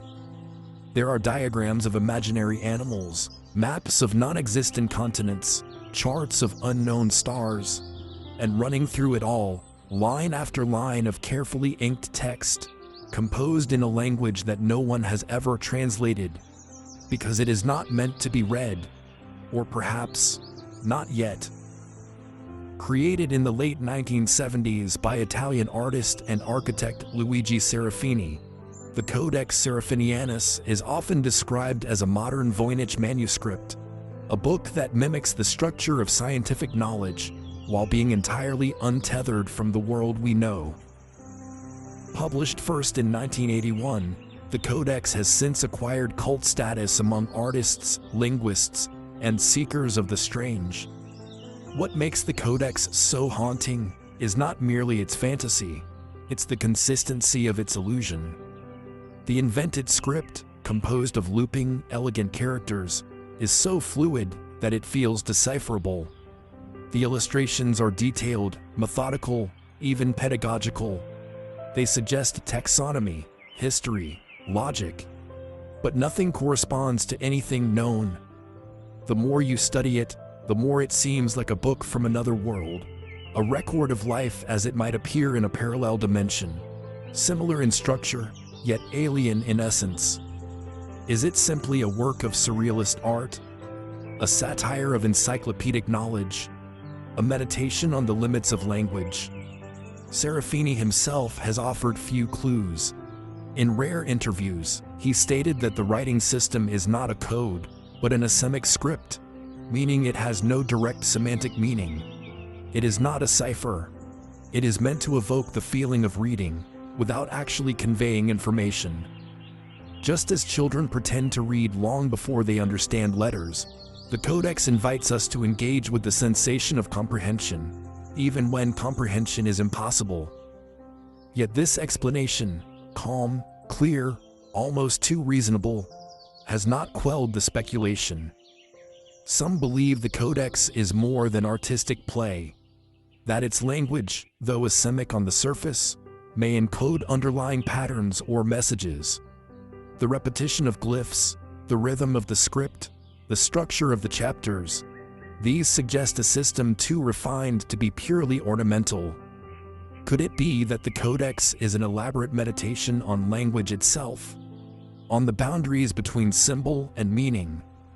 Could it be that its true subject is not the world it portrays, but the act of perception, the way our minds struggle to organize, understand, and assign value? Others take a more metaphysical view. They suggest the Codex is a kind of channeled work, a document dictated not by rational design, but by the subconscious. A visual dream language emerging from the depths of the human psyche, uncensored by conventional thought.